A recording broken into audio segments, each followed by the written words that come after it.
Holy crap, this is going to be a lot.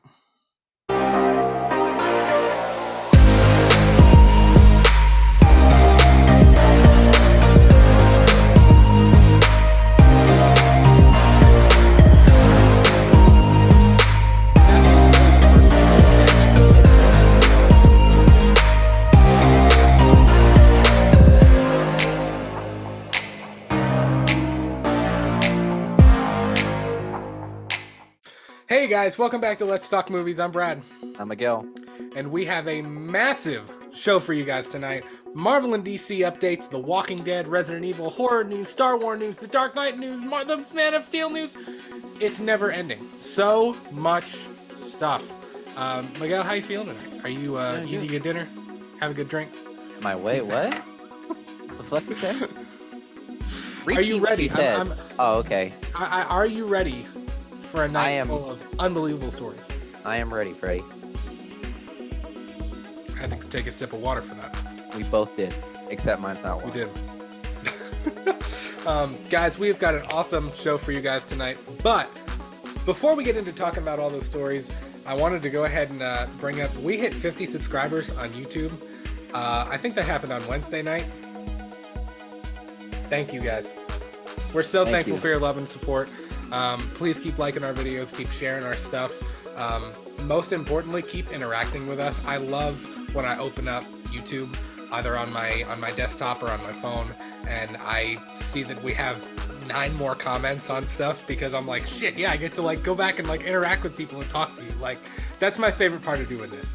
Not subscribers, not likes, not any of that shit. I want to talk to people, and I think you feel the same way, right, Miguel? Yeah, 100%. I love reading. I love reading the comments just to see what your guys' inputs are. And mainly, most of them are horror stuff. So, even though I'm not a horror fan like Brad, I love reading your comments mainly because it's like I'm learning more from you guys. I'm getting more input about the horror genre. And honestly, it helps me, know more about the horror genre. At which point, we get more good content. So more the merrier, guys. Thank you. Well, I mean, it's building a community too. I mean, we talked about that all the way back in episode 1. When we started this, the whole goal here was to build a community of people who loves talking about movies and loves talking about all the same crap that we love talking about. So, just thank you guys so much. I was really happy to see that we hit 50 subscribers. I mean, again, an exact number is not a goal, but it's nice to know that you're being watched at the same time.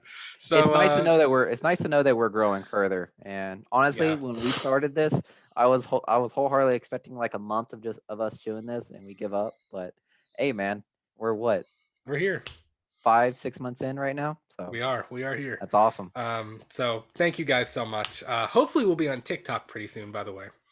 I'm just gonna lay that egg there real quick. Hopefully. Yeah, guys, get ready. We'll be on TikTok. That's in the works, but start reeling in the Gen Zs. Let's go. All right, Miguel, we have a buffet of information ahead of us. Great, because buffets just opened up. This feels like an Italian dinner at my grandmother's house when I was 10 years old. Sounds like a normal Friday for me. I sent you our agenda. I'm gonna let you start. Where do you even want to start? Where do you want to hop in? You want the dessert first? You want the ice cream? You want the beef Wellington? You want the appetizer? You want the salad? You want the soup? You want the bread? Bro, you're at a 10. I need you at a 7 right now. Give me a second to beef up with you, okay? Let me see. What can we talk about? I'm actually interested on 28 months later. Let's talk about that one. All right. Sweet deal. Let's hop into some horror news. All right. So Cillian Murphy is open to returning for a possible sequel to 28 Days and 28 Weeks Later, presumably what they would call 28 months later. As you guys know, Danny Boyle's 2002 classic, it revitalized the zombie genre for all intents and purposes, except for films like Tom Savini's remake of George Romero's Night of the Living Dead. The zombie genre was kind of dead. That's kind of funny. The zombie genre was dead. It kind of wasn't really around, and then Danny Boyle came along, and then Zack Snyder 2 years later with his remake of Dawn of the Dead, and the running zombie thing started. And again, we talked about this on our zombie episode a couple weeks ago. 28 Days Later is one of the few horror films that genuinely scares the shit out of me. Same here, Like honestly. to this day, It's actually pretty the freaky. the whole rage virus thing, the way the zombies look, um, they're all like bloodied out and they vomit blood and their eyes are red and they're angry and they run. I mean, it's just like ugh. It's literally it's an actual nightmare film. It It's really honestly. is, dude. And dude, I'm glad you said that. That's like a perfect way of putting it. You know, like the 28 Days Later movies, it literally feel like the combination of the atmosphere plus the visual package and the zombies and the way that they're like practically done. It just I don't know, man. It just feels um, it feels like you're in a nightmare. Uh, but it's a great movie. I mean, at the same time, I love watching it. That'll be a fun rewatch this summer. I actually have both of them on. I have days and weeks in a double feature DVD package. So Oh, that's pretty dope. I'll have to rewatch them this summer. Maybe we can do a commentary for those movies. Um, you know, obviously the writer of 28 Days and Weeks Later, I believe in 2017 or 18, he had kind of mentioned that they did have a script, like an early draft of a script for a sequel. Again, and that would presumably they did days, they did weeks. I would think they're going to do months. Um, to do a film called 28 Months Later, uh, but he seemed really unsure that it would ever even happen. But Cillian Murphy, who played Jim in the first film, I loved that character. Really good job. He said, I would never say never. I love to make that movie. It was a long time ago, but sure, meaning that he would love to return. So, again, not a whole lot to go off there, but I think it's kind of cool that he'd be willing to return. I mean, if you could get, you know, part of the problem with 28 Weeks Later was that I felt like it was a little bit of a letdown despite Jeremy Renner's performance. And I think the set pieces were a bit grander. Like the stadium at the end of that movie was cool. Like it was really cool seeing the kids with the shaky cam running through the stadium, um, with the zombies chasing them through. I mean, it was really cool. Aesthetically, 28 Weeks Later was terrifying. Yeah. It really was. Like the sets were, I mean, the house at the beginning, running through the field, getting on the boat. I mean, just that whole movie was terrifying from beginning to end. It's kind of giving me chills thinking about it. I'm not gonna lie. They freaked me out. Uh, but I don't know. It felt like a little bit of a letdown because I really liked the characters and I really liked the direction of that first movie. Hmm. Um, so I kind of felt like the fact that the second one was a whole separate story was kind of like I don't know. So if they I really mean, were to do 28 months later, I would like to see Jim and a couple of the other characters that we already saw come back.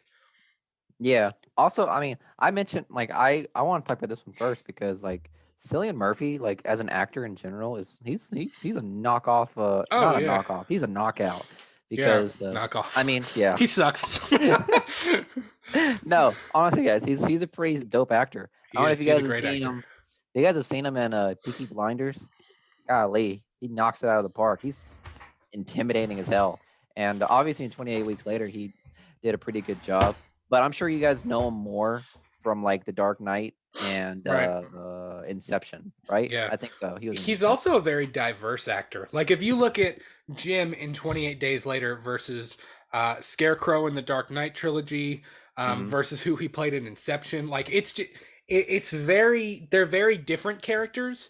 And again, it just shows how diverse he is and uh, how talented he is. I think he's one of those guys. You know, like a DiCaprio or like a McConaughey, that can bring a lot of depth to a character. You know what I mean? Yeah, I can see that. Also, yeah, honestly, because whenever I watch Inception, I always I don't know, I always compare Leonardo DiCaprio with Cillian Murphy, mainly because I mean the both of them pretty much did their role pretty well.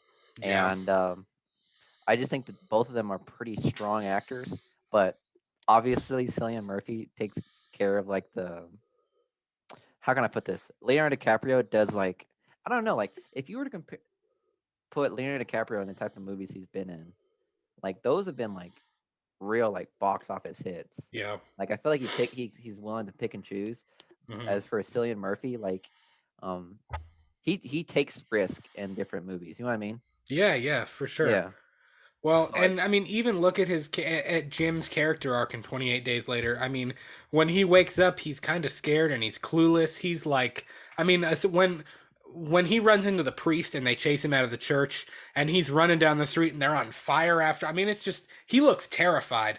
And then, of course, by the end of the movie, after they've had the run-in with the military and when he's shirtless and he's like crazy and he's killing the soldiers. I mean, like it's night and day. You know, his character really grows up a lot in the course of that hour-long movie. Like he really yeah, does.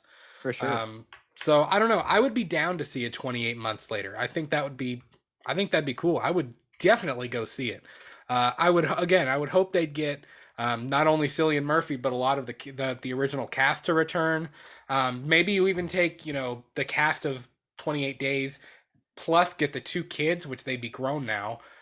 So I don't know. You'd probably have to recast them, but maybe get I don't know, add the kids in from 28 weeks. I don't know. I think you could do a cool story there without it being a complete different, just like 360 from everything else that happened. You know, Yeah, they a would different definitely have story to set in like the same world. yeah, it would have to be based off the first movie, obviously, because the second one pretty much is a completely different story. And if you want if Cillian Murphy's going to be in it, he has to come in place of the first one. Yeah, Otherwise, it's just going to feel like an anthology where like it's for just different sure. stories. Right. But So yeah, I'm 100% excited for it. Mainly absolutely, because those are my favorite zombies, like the rage zombies. the Because rage virus zombies. yeah, those are more frightening than like The It's Walking Dead and terrifying. yeah, exactly. Because let me put this in perspective. Zack Snyder zombies, like we'll talk about like Army of the Dead, like they seem like video game zombies, if that makes sense. You know what I mean? They do. I would agree with Yeah. that. Yeah. But and obviously for like The Walking Dead, okay, a horde, scary as fuck, obviously, but a single zombie, they made it look like it's just because if you guys have been kept up with The Walking Dead, like at this point of the series, like it's mainly become like a just a chore to just kill a zombie. Yeah. Like it's not it's there's no real fear going Right. around. It's just like, all right, right in the head, you're done. But Yeah. with like 28 days later, like the rage zombies, oh my god, those are like freak. Like you can't just like walk up to them and stab them. No, you have to like actually use your instincts and actually like use your survival skills to like get away from these guys because you can't take one necessarily. Well, And can you shoot. imagine a horde? Yeah, I mean, shoot. Half the time, I mean, if you really think about those movies, they really don't kill them very much. yeah, they just They run mainly away. run away because that's like all you can do. I mean, you Hmm. can't do anything else. I don't know. If the zombie apocalypse is ever to happen, I do not want it to be like that. I'd rather have them Walking Dead zombies where I can outrun it because I'm I'm Yeah, yeah. No, yeah, I'm 100%. it would it wouldn't be a If I good had to day. choose a zombie apocalypse movie, 28 days later, I would not survive it. I would die within the first No. hour. No. I still Yeah. think Resident Evil would be the hardest zombie universe to survive. Yeah, But just because you this have would the be a liquors and close. all that. Yeah, Yeah. because there's too much stuff. If the zombies Yeah. don't kill. And you have zombies that walk and zombies that run. And if they Hmm. don't kill you, something else is going to kill you. So, Yeah, exactly. yeah. Uh, but, that's actually a good segue. So, speaking of Resident Evil, um, this is not really anything big. Um, you know, I saw this on comicbook.com. You know, we reported a few weeks ago. We had talked about a couple of comments made at the Resident Evil universe, whatever that was called, Hmm. Resident Evil Showcase, and they had talked about the fact that they kind of gave an update on where Resident Evil Welcome to Raccoon City, the 2021 reboot, is at in post production, and they said that they were really working on the CGI of the monsters in it. Which again, we strongly oppose that a little bit. I know there has to be some CGI in there, but I don't want to see fully crappy CGI'd monster. I don't want to see a liquor. You don't want to see World War Z zombies. Yeah, Where you can clearly tell like where the green screen is and where the special Right. effects I don't are. want to see World War Z zombies, and I don't like when I see a liquor in Resident Evil Welcome to Raccoon City. I don't want to feel like I'm watching a scene out of the Paul W.S. Anderson 2002 version of Resident Evil, because as much as I love that movie, it's very much 2002 CGI. Like it really Yeah. is. Well, Um, that means I would be really excited to see how they do the CGI, because obviously 2002 was, a while back. But right. so the CGI definitely has gotten better. I mean, if you take a look at like all the other movies that recently came out, Yeah. I mean, the CGI has gotten way better, and it mainly depends on the type of budget that this movie is going to get, because, there's if you have you seen what's it called? Ape versus Monster? I have not. I wanted to do a trailer I reaction to that. We never got around to it, but I wanted Yeah, to do a I trailer I reaction to that. decided I took it upon myself to check out like some scenes. It's 2020, man. It's 2021, and the CGI is god fucking awful. So like, I mean, obviously that has to do with the budget. I'm pretty sure they didn't do that intentionally. It's just the budget. So it all boils down to the budget and the type of crew that they have for the Yeah. animation and the special effects. Like that's what it comes down to. Right. Because like, if you compare, like, if you look at like obviously Godzilla versus Kong and Monster versus Ape, like they're complete polar opposites, and the CGI is completely different. Oh yeah, it's And completely different. it's obviously within the same year. So I mean, it all boils down to the crew and the budget of the studio. So Right. we'll have to see Um, like how it looks like. I know. I'm very cautiously optimistic about it. But what we were here to talk about, Robbie Amell, who is playing Chris Redfield in the movie, he was on a Twitch stream a few days ago, and he revealed that he was back in Toronto, Canada, and he was filming reshoots for the movie.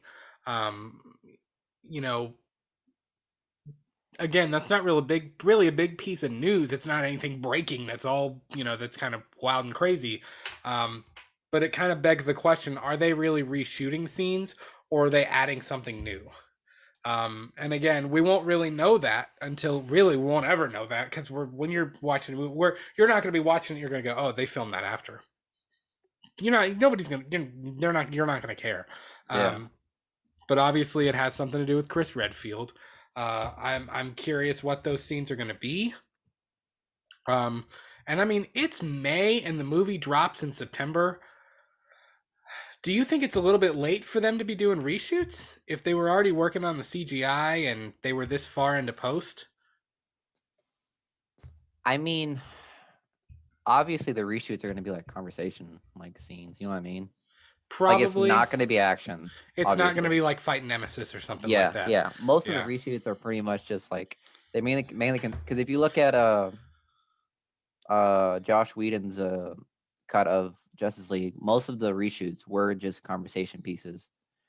Obviously, yeah. No, well, let me take that back, because it was, again, it was completely different. But the ones where people have been like, uh, the videos where people are like comparing or trying to like decipher the reshoots, it's really Uh-huh. easy to tell, and most of them were conversation pieces. Oh, it's the So 24th. I forgot. They pushed it back. It's November 24th. So okay, they that's probably about right. They probably haven't I mean they have enough time to finish it. Um I don't know. yeah, I saw that and I was like, I don't know, is that kind of late to be doing reshoots? But I guess I forgot that they pushed it back to November. So really I guess it's not that bad. Um but I don't know. It kind of just brings up what we talked about before. Um I'm very cautiously optimistic about this movie. mm-hmm, I mean, I've talked ad nauseum about uh, how much of a Resident Evil fan I am. I mean, Resident Evil was really one of the things that got me into horror movies and horror video games and movies in general. I mean, it was just Resident Evil was a real big part of my childhood. So I'm cautiously optimistic. I hope that this movie blows my freaking mind. I really do. But what are your all's thoughts on the Resident Evil upcoming reboot? So let us know in the comments if you're watching on YouTube. I got some comments about the cast, honestly. I Yeah, know. Risky. yeah, That's a bold risky strategy, Cotton. business. We'll have to see how it I'm plays just gonna out. say, yeah, it's weird, honestly. I see I'm not already. I'm a little skeptical with Leon. I'm not opposed to it, but I'm also not like.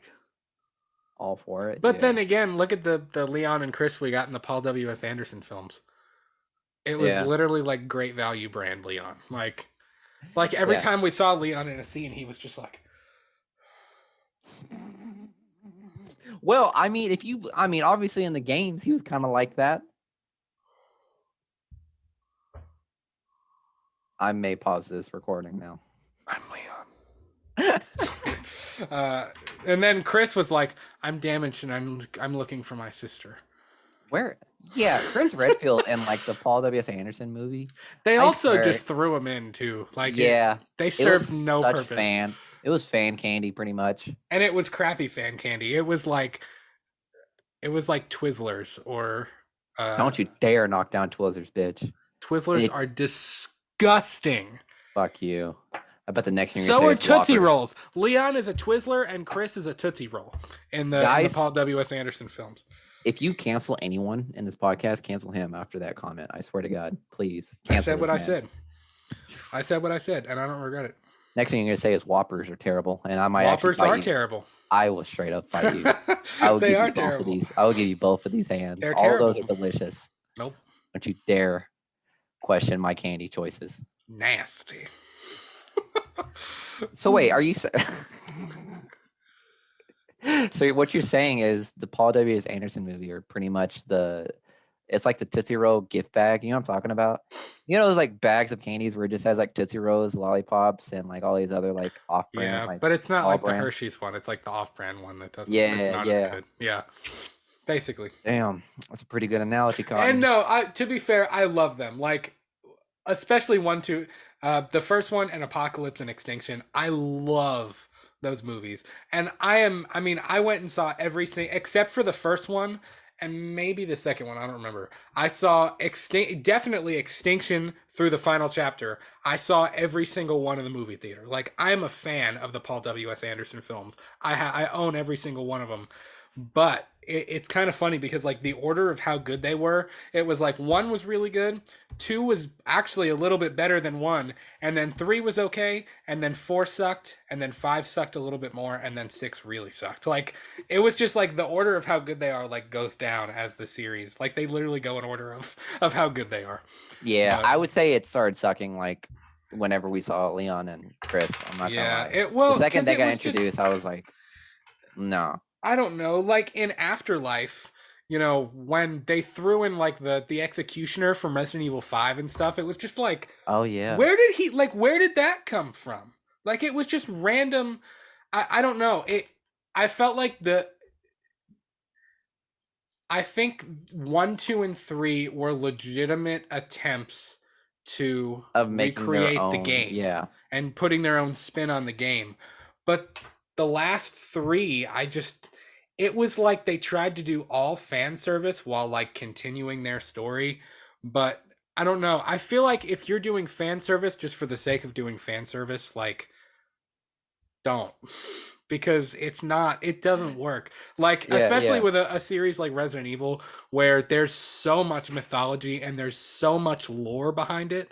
Like, every single one of those monsters has like a story or a reason that they got there. You know what I mean?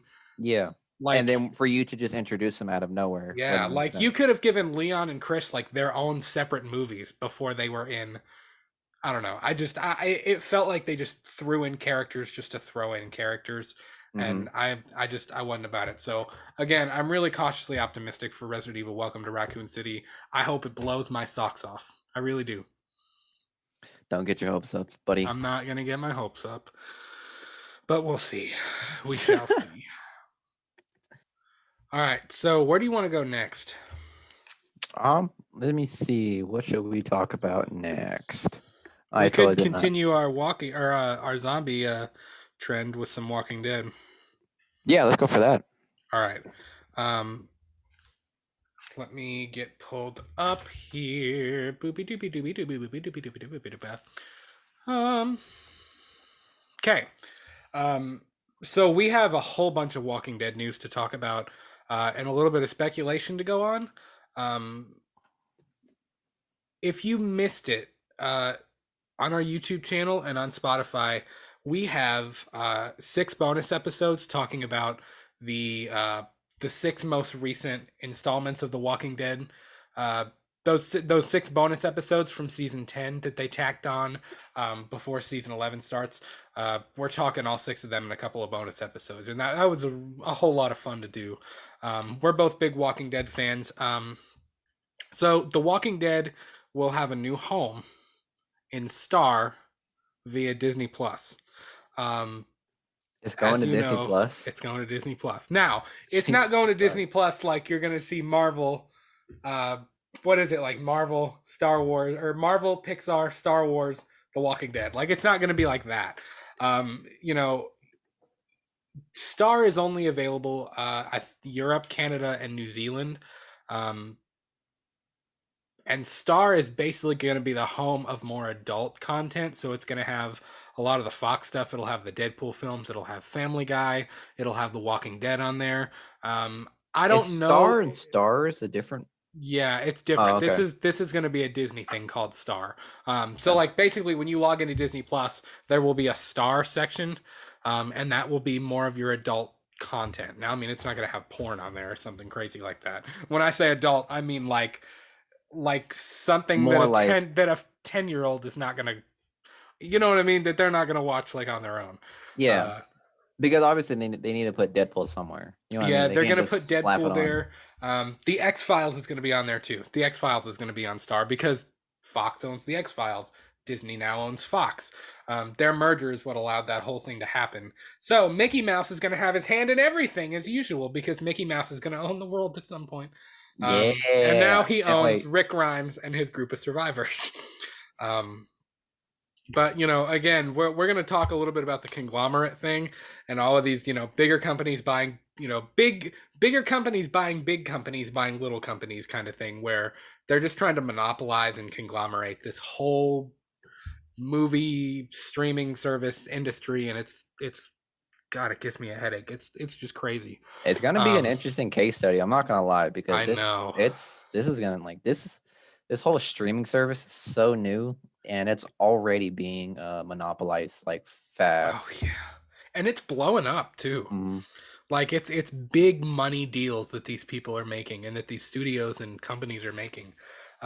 So again, I don't know if Fear the Walking Dead will be on Star. I don't know if World Beyond will be on Star. I don't know if the Rick Grimes trilogy of films will be on Star, but we know that the Walking Dead's main series will be there. Now, speaking of the Rick Grimes trilogy, I wanted to bring this up because we haven't really gotten to talk about this at great length. Um, Galen Hurd, who has been with the show since its premiere in 2010 as a producer, she will carry on and be a producer of the Walking Dead movie trilogy. Um, she's also produced Fear. She's produced World Beyond. I think kind of like Scott M. Gimple and how Frank Darabont was for a while. She will be a part of the Walking Dead. It seems until the whole franchise is done with. Yeah, done. Um, until The Walking Dead is dead. And I mean, dude, her resume is stacked. Have you ever looked up Galen Hurd's what the movie she's produced?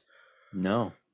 Dude, all of the Terminator movies, the Aliens movies, all of the Hulk movies, like Hulk, like crappy Hulk with Eric Bana, all the way to Edward Norton's Hulk movie.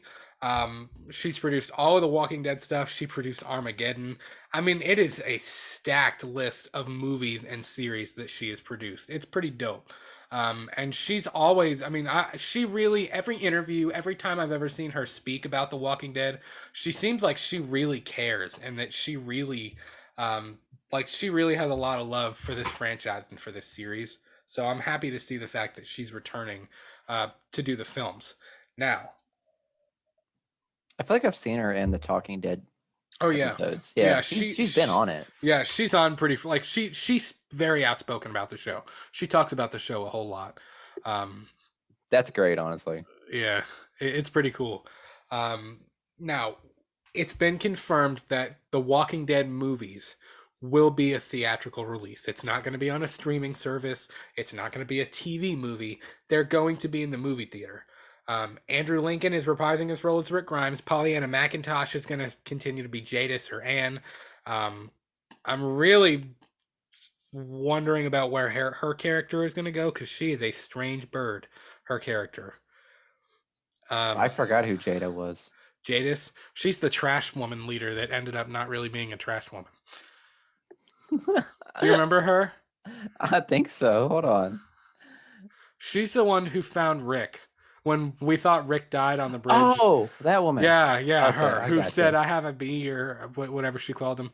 Um, and of course, it's been rumored that Denai Guerrera is going to return as Michonne in that movie as well. But I wanted to take some time and I wanted to talk about the first movie in that trilogy.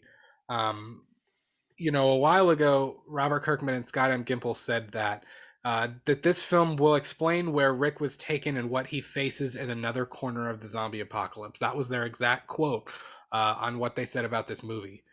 Where do you want to see this Rick Grimes movie go? And you have to think this is going to be the first in a trilogy, so they're going to have to like leave room for two more acts of this greater story. So I mean, I guess we can't really even answer this question until we see how The Walking Dead actually ends and where they push the main storyline. But Yeah. where do you want to see the Rick movies go? What kind of stuff do you want to see? Fucking world building, honestly. Because this is if it's a zombie apocalypse, but it's only happened in like the south, in the southeast. You know what I We've mean? only seen, well, really, we've seen it in the South, like Kentucky through Georgia, Virginia, Mm, like, like you said, Southeast. And really, with Fear the Walking Dead, we saw California, like we saw LA, we saw mm, uh I think New Mexico and things like that. But really, they're the only two places that we've actually gotten to see in this world, which is yeah, kind of exactly. wild. And again, I think that's part of what The Walking Dead has done really, really well. Uh, is the stuff that they do show, it feels very intimate and it feels very like, wow, I'm watching this small little piece of a greater world and like this whole greater apocalypse that's happened. Um, Yeah, like, cause it makes you think, like, if like the southern states is like this expansive in this zombie apocalypse, it makes you think like what are the other 50 states were like, and that's I pretty much what know. we got with California, because obviously California and the southern states both handled the zombie apocalypse completely different. You know what I Right. mean? Yeah. So it'd Well, be it's interesting to different see how it geographical goes. areas too.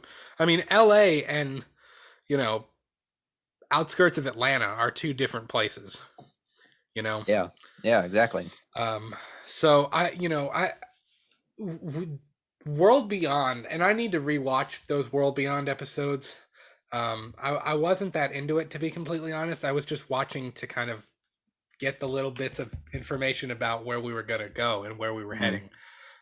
But they really laced this Civil Republic military thing, this CRM thing. Uh, and best I can understand, it's basically the last like faction of the American government and the military that's like been left behind.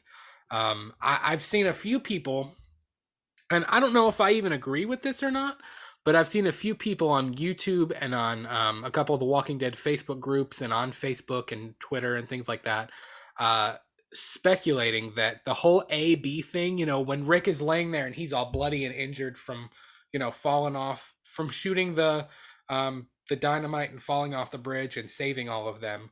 When she says, "I have an A," or "I have a B," I promised you an A. I know, because again, the whole question with the helicopter thing and that CRM symbol is like, what the hell is an A and what does it be? Like, what does that mean? Um, excuse me.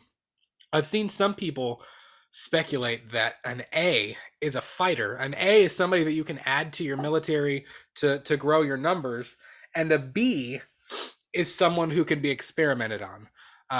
There was a rumor a while back, a few months ago, like kind of, I think, as COVID was starting, actually, that the future of The Walking Dead would kind of take a sci-fi twist, and that it would Ugh. really be, as you roll your eyes, Ugh. uh, and then it would kind of be about like human and zombie experimentation and what this CRM, the Civil Republic military, what's left of the government, trying to find a cure, and somehow Rick could be a part of that, or Rick could be a part of stopping that. You know, in World Beyond, like we've seen that the CRM, like they don't give a shit. Like they treat people, they have this facade, like they treat like they care about you and they treat people right, but like they really don't. They're basically their only goal is keeping people alive. Like they don't really, they don't treat them the way that they should be treated. Uh, you know, I haven't seen I know. The Walking Dead Beyond, so I can't really give much perspective on like what the show is about. But just off what you're saying, like Jesus Christ, it sounds a little bit like Z Nation, which you need to check out. I do need to check out D Yeah, Nation. because it's way it starts off as like a zombie apocalypse, but then it goes way outfield. Like, let me tell you, it goes far. I mean, it's all about like The Walking Dead is just about eating, the flesh, but Z Nation is about eating brains. You know what I'm talking about when like the Yeah. zombies are just like brains. Yeah, it's very focused on like the brain, and it's just really spoofy, but it's really good at the same time. I think of Return of the Living Dead when they have, which I know you haven't seen that yet, when they have the woman zombie on the table, and again that's spoofy. I mean, it's kind of meant to be like a joke, and Yeah, they have her on the table, and they're like, "Why do you eat flesh?" And she's like, "Not flesh, brains." That's all I it's think of it's when you say it's not zombie like eating that, brains. but like it's literally, how can I put this right? Like the I zombie, get what you're saying. It's overly sci-fi. Like it's kind of yeah, like, I'm talking like human, like zombies that still act like humans. yeah, I'm not a It's fan of like that. that. It's like I hope they don't go that far. no, you're gonna get zombie human hybrids. In The Walking Obvious. Dead, If that's the way they're gonna go, if you say they're gonna go sci-fi, 100%, they're gonna go full sci-fi channel because that's where the Z Nation's at, Sci-Fi sci-fi Channel. channel. We're And if getting you into guys unsolved know, mysteries here, boys. yeah, if you guys know, if you guys know about the sci-fi channel, they are known for making some really out of the ordinary movies and or shows, and they're good, but they're really out there. They're really far left field. So if that's the road they're gonna go, maybe. I mean, I would 100% love to see a Murphy and The Walking Dead, which you guys probably don't know who that is. You know, I kind of, I don't know. For me, I I think, you know, I liked at the end of season 2 when Rick reveals what Jenner told him at the CDC, where it's a virus, but they're all already infected. Like that's why when you die, you automatically turn into one. Like that was a cool twist. Like Hmm. I dug that. Um, but I kind of like the idea that the military is getting frustrated because they're doing all of the experiments. They're trying to figure out like what the virus is, why it does what it does, and they keep failing. Like I think I would be down to see them doing different experiments on zombies and different experiments on people to try to cure them. Or try to like cure zombies or try to like revert them back in some way, and they just keep failing and failing and failing. I'm okay if The Walking Dead never reveals Hmm. the cause of the apocalypse or never reveals what the virus actually is. I'm okay with leaving that ambiguous because that's not the point of The Walking Dead. That would be too much of a shift. Um, the Yeah, point of The because like Walking from Dead the, has always been the people, hmm you know? like how does a group survive in a Right. legitimate and like the most realistic version of a zombie apocalypse? And I mean, look at that original group from season 1 of The Walking Dead. Like they're all such different people. I mean, like Rick and Shane are already two different people, even though they were best friends. I mean, Hmm. look at T Dog, look at Carol and Ed, and that whole situation. I mean, it's just like very different people, and seeing how those people become family. And over the course of these 10 seasons. So, like, you know, I don't know. At the end of the trilogy, if that's going to be the end of The Walking Dead as we know it, I would really like to see, obviously, Rick reuniting with Judith and his group. Um, we got to see a Rick and Daryl reunion. We have to, Yep. or else I'm just not going to be satisfied with my life. Uh, and honestly, it'd be cool if they did it as one big, like, if The Walking Dead and the both movies and Fear the Walking Dead and World Beyond all built towards one like massive conclusion, and then the last Walking Dead movie was like a huge crossover event between all of the shows. That would be dope. It would. That would be pretty dope. I But would be down for that. I would too. I mean, like how can I put this right? It'd be such a weird direction if they were to just like neglect the family aspect of The Walking Dead just to Yeah, go into a more sci-fi-ish kind of thing. I completely And agree. because like we said, it's really family oriented, like Fast and Furious family oriented. And you guys know what I'm talking about? Like it's family oriented. And I'm surprised they're not saying family like every other line. But yeah, I mean it's if I were to want one thing in the Walking Dead movies is to have the original group in that at least mention or cameoed with in those movies. It's a trilogy, right? It's a trilogy, yeah. Yeah, like I would want some references from the TV show. I don't want it to be just like a single thing where it's like it doesn't really like pull from the actual show. It Right. would be really weird. Do you think they're gonna add people from Fear the Walking Dead into the movie? I would hope so, which I don't know. I'm not caught up on Fear the Walking Dead. That's another thing on my to-do list. I loved the first two seasons, and then seasons like somewhere in season three, I just got lost. Like I just stopped caring.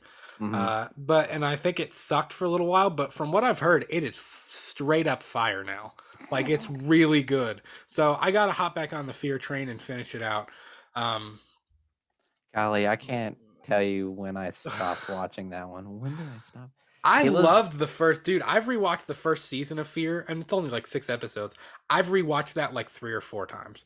I think That I whole stopped season. watching whenever at the I think Nick's character.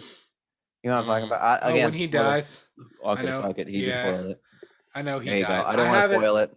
I haven't made it that far, but that Hmm. was something that The Walking Dead themselves actually spoiled for me on Facebook. Because I clicked on Facebook and they were like, "Rip Nick," and they had like the picture of him dying, and I was like, "Okay." Well, fuck. That's the other problem I had with Fear the Walking Dead is they killed like all of the main, like every character that I actually liked, they killed him. It's like, I mean, yeah, okay, it was really like because with The Walking Dead, like it took time for them to be right. killed. It was like every other season, and you Like kind of got the gist. you know that main characters are gonna die, but at the same time, they take the time to build it up. Fear the Walking Dead, it was like, well, Travis is gone. Now Madison's gone. Now Yep, Nick is gone. I was yep, just like, what? Like, how do you yep. even continue the show from that? All you have Uh, now is Alicia, right? And You only Morgan. you have Alicia, and Strand. They're the only two from the original. What's his name? Good, the Spanish guy. Garcia, is that his name? He's still alive. Garcia's still in it. Thank God. He is still alive. Yes, Yo. So his Garcia's daughter by may still far. be alive too. No, I think I'm she not died. She positive. had to. There's no way. I'm not positive. Bro, let me tell you, whenever like yo, when I think it's if I'm thinking of the right person. No, I'm thinking of who's the guy? You were talking about the other like the father of what's her name? If I'm thinking of it right. You know what I'm talking about in the beginning when he was torturing the soldier? Yeah, yeah, yeah. What Dude, was his name? that season was amazing. Yeah, it was. Is he still in the series? Did he die? The dad? Yeah, That's who I'm talking about. I think he's still alive. He's still in it. bro. Yeah, he is by far my favorite character, mainly because He doesn't give a whenever fuck. He he doesn't doesn't care. fuck, he's technically like in the movie he's Salvadoran, and like Uh, that huge twist where like he was talking about like how he was like a rebel or whatnot in the Civil he War, was talking about like which warfare and stuff, like yeah, crazy but then stuff. yeah, but then like whenever he was torturing the soldier, it turned out he was actually like he wasn't the rebel, he was like the government. And me and my dad sat there and we were like, oh shit, that's a whole different that was a flip because we come from El Salvador, so we know the story of our Yeah, history. And when we saw that, we were like, holy shit, that took a turn. So yeah, that was I love him, man. He's a great character. dude. I will say like I mean, I'm serious. I have rewatched that first 6 episodes of Fear the Walking Dead probably 3 or 4, maybe even 5 times. Like they're really good episodes. And like Hmm. again, we've had that conversation before where I'm oddly weirdly obsessed and interested in like the beginning of the zombie apocalypse and like how everything would fall apart because that's such a weird wild and crazy scenario. And Hmm. and there's so many different places you can take it. And like I think that is arguably my favorite, like, entertainment, my favorite movie or TV description or adaptation of how that process would go. It's just, it's fun. It's good time. It's good times. But I enjoy it. I love that series. And I do need to finish it out so that I actually understand what's going on, because I'm sick of being in the dark about Fear. But because I really am, I Yeah, have no yeah. idea what's going on with it. Well, it looks like we're gonna have Um, to catch up. We'll probably do some episodes on it too, just we so you know. we will.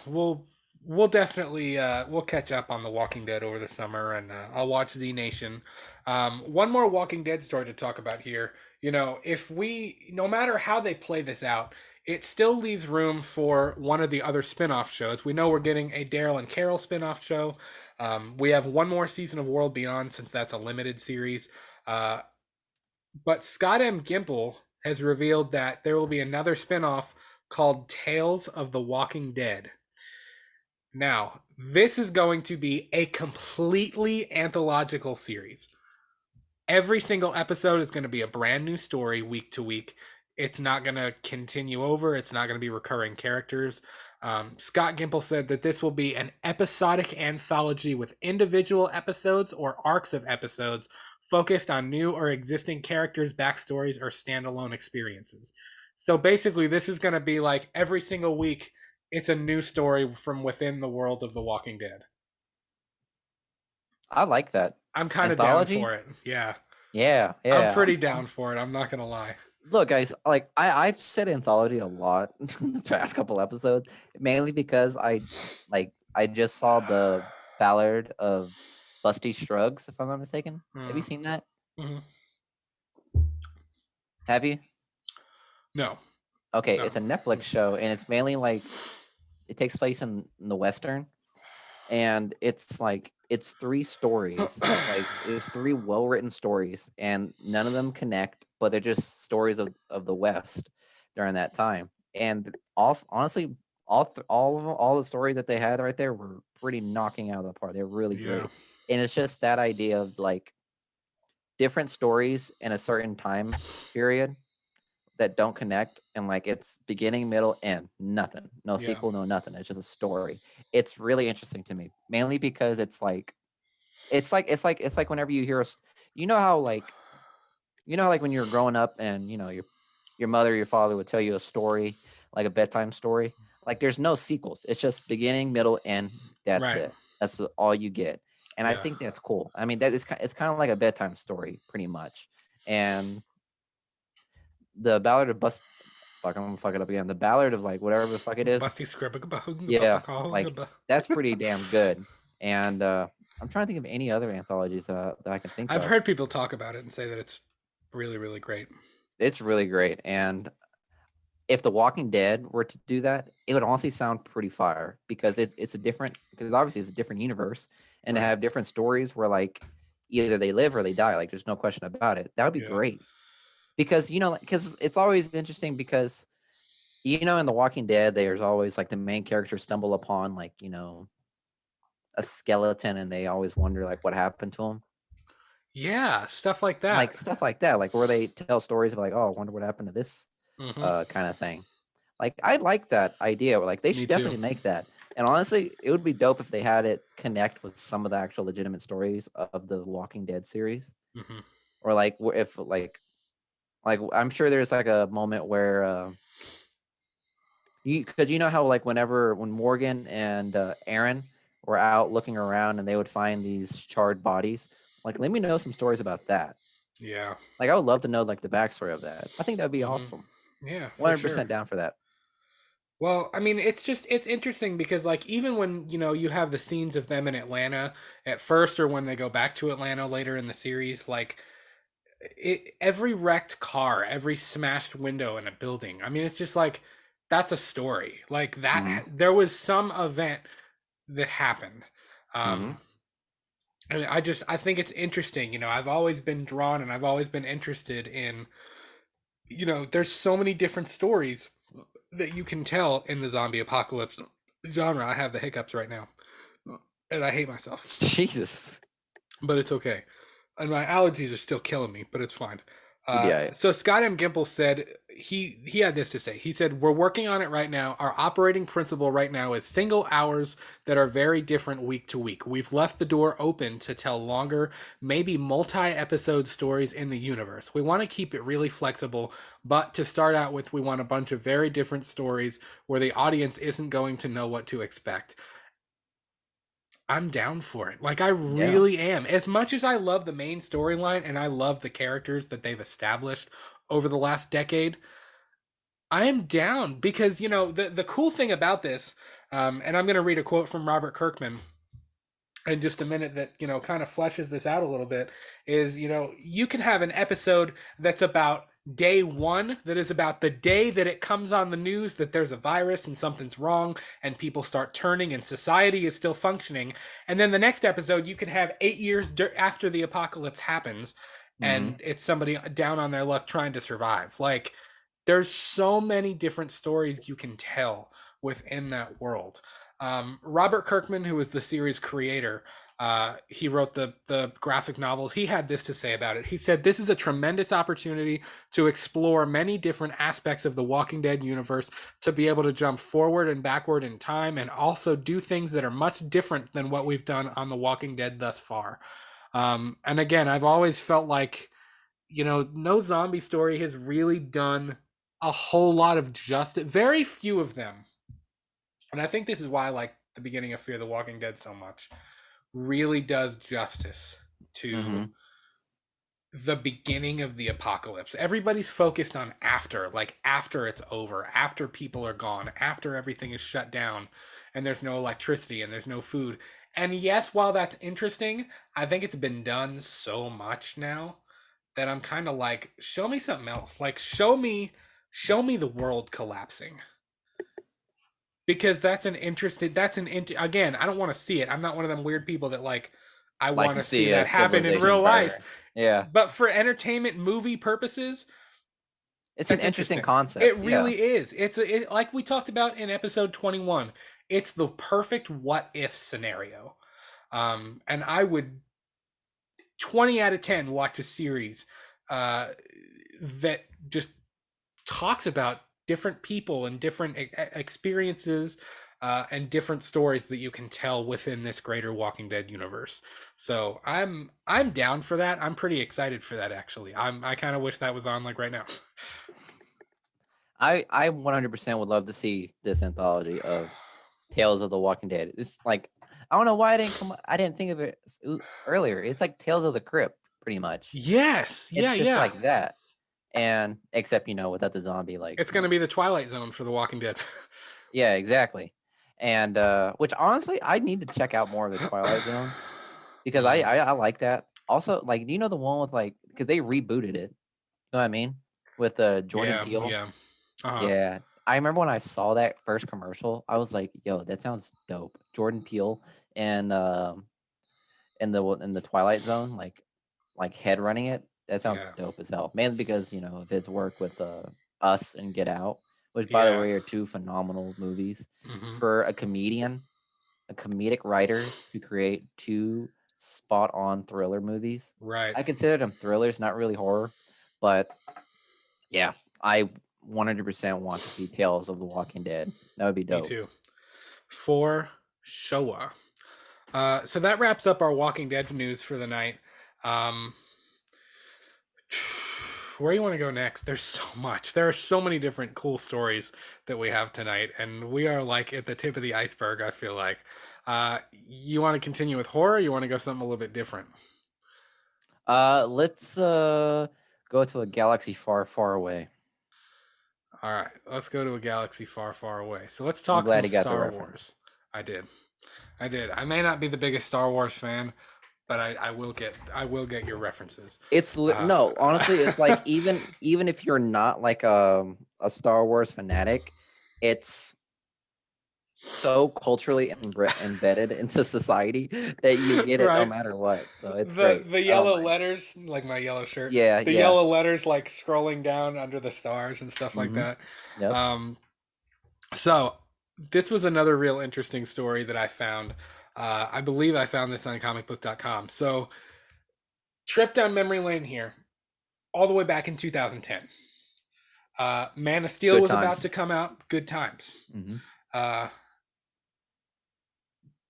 I mean, long before we ever had this show, right before Man of Steel was about to come out, um, Zack Snyder was rumored, not confirmed, rumored to have been in talks to write and direct a chapter in Star Wars. Mm. On Happy Sad Confused, which is a dope podcast. If you've never watched Happy Sad Confused, you need to. It's become one of my favorites. This week, Zack Snyder revealed that those rumors were true. At He was one going to point, direct one. Zack Snyder was going to not only write but direct a Star Wars movie at the same time. Interesting. What's your take on Zack Snyder directing a Star Wars movie? Honestly, it's obviously Zack Snyder is like a big like name right now because of the shit he's going through and the movies he's been making. And honestly, like whenever I keep thinking of Zack Snyder and the things people don't like about him, it's stuff that would really fit well with Star Wars because he's really good at setting little Easter eggs and setting little Yeah. tidbits that can honestly be made into different movies. And that's what Star Wars is essentially. It's just different tales of a galaxy far, far away. Like that's how the movie begins all the time. It's Right. like at a time in a galaxy far, far away, or once upon a time in a galaxy far, far away. It's basically talking about legends and the universe. And Right. Zack Snyder could be a good option for it. I'm not gonna lie. You guys may disagree with me, but seeing how he does with Justice League and Army of the Dead, just those two movies alone, like he's able to create little Easter eggs that can honestly be built into different movies. And I 100% would have loved to see a Zack Snyder Star Wars movie and just see which one he would do. What like it was he in talks of doing like the new saga? No. Well, fuck. We're gonna get there. We're gonna get there. Okay. Well. So this is what Zack Snyder had to say on Happy, Sad, Confused. He said, "Yeah, we talked about it, but it never, I've been working on it just away from the Star Wars universe, just on my own, just as a sci-fi thing. It's still a sci-fi thing. It's the same story, just kind of now. I'm gonna let Star Wars be Star Wars. The 11-year-old me still wants to make that. Now that I know how to, so maybe we'll see that someday." Mm. So it sounds like he's still down to make it. He did not reveal. I think he was prompted, but he didn't really reveal what if we would see any of the recurring big Star Wars names in there. Um, here's where it gets interesting. And you just asked what the story could be. Well, there was a rumor as to what that story could be. Are you seeing it yet on our fact sheet here? It was rumored That that was going to Zack be a Snyder story would for be Yoda. it would be an origin story for Yoda, but not only an origin story, a darker, maybe horror light, or like thriller esque based sci-fi film about Yoda's origin story. So how he, not only his backstory, how he became a Jedi, how he kind of how he came about his way of thinking, um, just Yoda's origin story, but it would have had kind of a darker flair to it. Um, what do you think of a darker Star Wars movie, and not only a darker Star Wars movie, but a darker Star Wars movie about Yoda? Interesting. I would be down to Obviously, see it. obviously a Yoda like backstory is something everybody wants because honestly Yoda's true origin is still yet to be known. Is it really? Yeah. Like we don't know anything about. Again, guys, I'm not a big Star Look, Wars man, guy. Yoda like Don't kill me in it's the comments, but I'm not. like his species is still not recorded. And Mm. that's why it's mainly referred to as just Yoda's species because there isn't like specific name for his kind. Is that why So like, the little one they call him the child? yeah, Is because that no why one they knows. want him in the No, Mandalorian? no, because he's a Jedi. Okay. He's no, he's not a Jedi. He's strong with the Force, and he's another species of Yoda, which obviously Yoda's kind is known for being extremely strong in the Force. So it's definitely like he's prize. He's a true prize for the Empire or the First Order at Right. that time Yeah. to get his hands on him, because to have a dark side Yoda would be absolutely devastating for the rebels. Trust me. Oh yeah. So Yeah. that's why they want him so bad. Obviously, I don't know. I'm just speculating, and and like so going back to Zack Snyder is what I want to get back to. For him to want to make an origin story, just in general, everybody wants an origin story of Yoda's species, like 100%. To make it to make it like a dark sci-fi, that would be interesting, because that would mean Yoda's species would end up being like a really a Yeah. savage uh species, or a savage world. And probably maybe Yoda is I don't know, maybe Yoda matured and became enlightened despite the his him Well, growing up in this world that he's been in. So like, it's, if I were to think of Yoda's backstory and it being like a dark one, that would be really interesting. I'd well, 100% watch it. and not only I don't know, not only could his backstory uh be dark in nature, but what if the story of his species is kind of sad.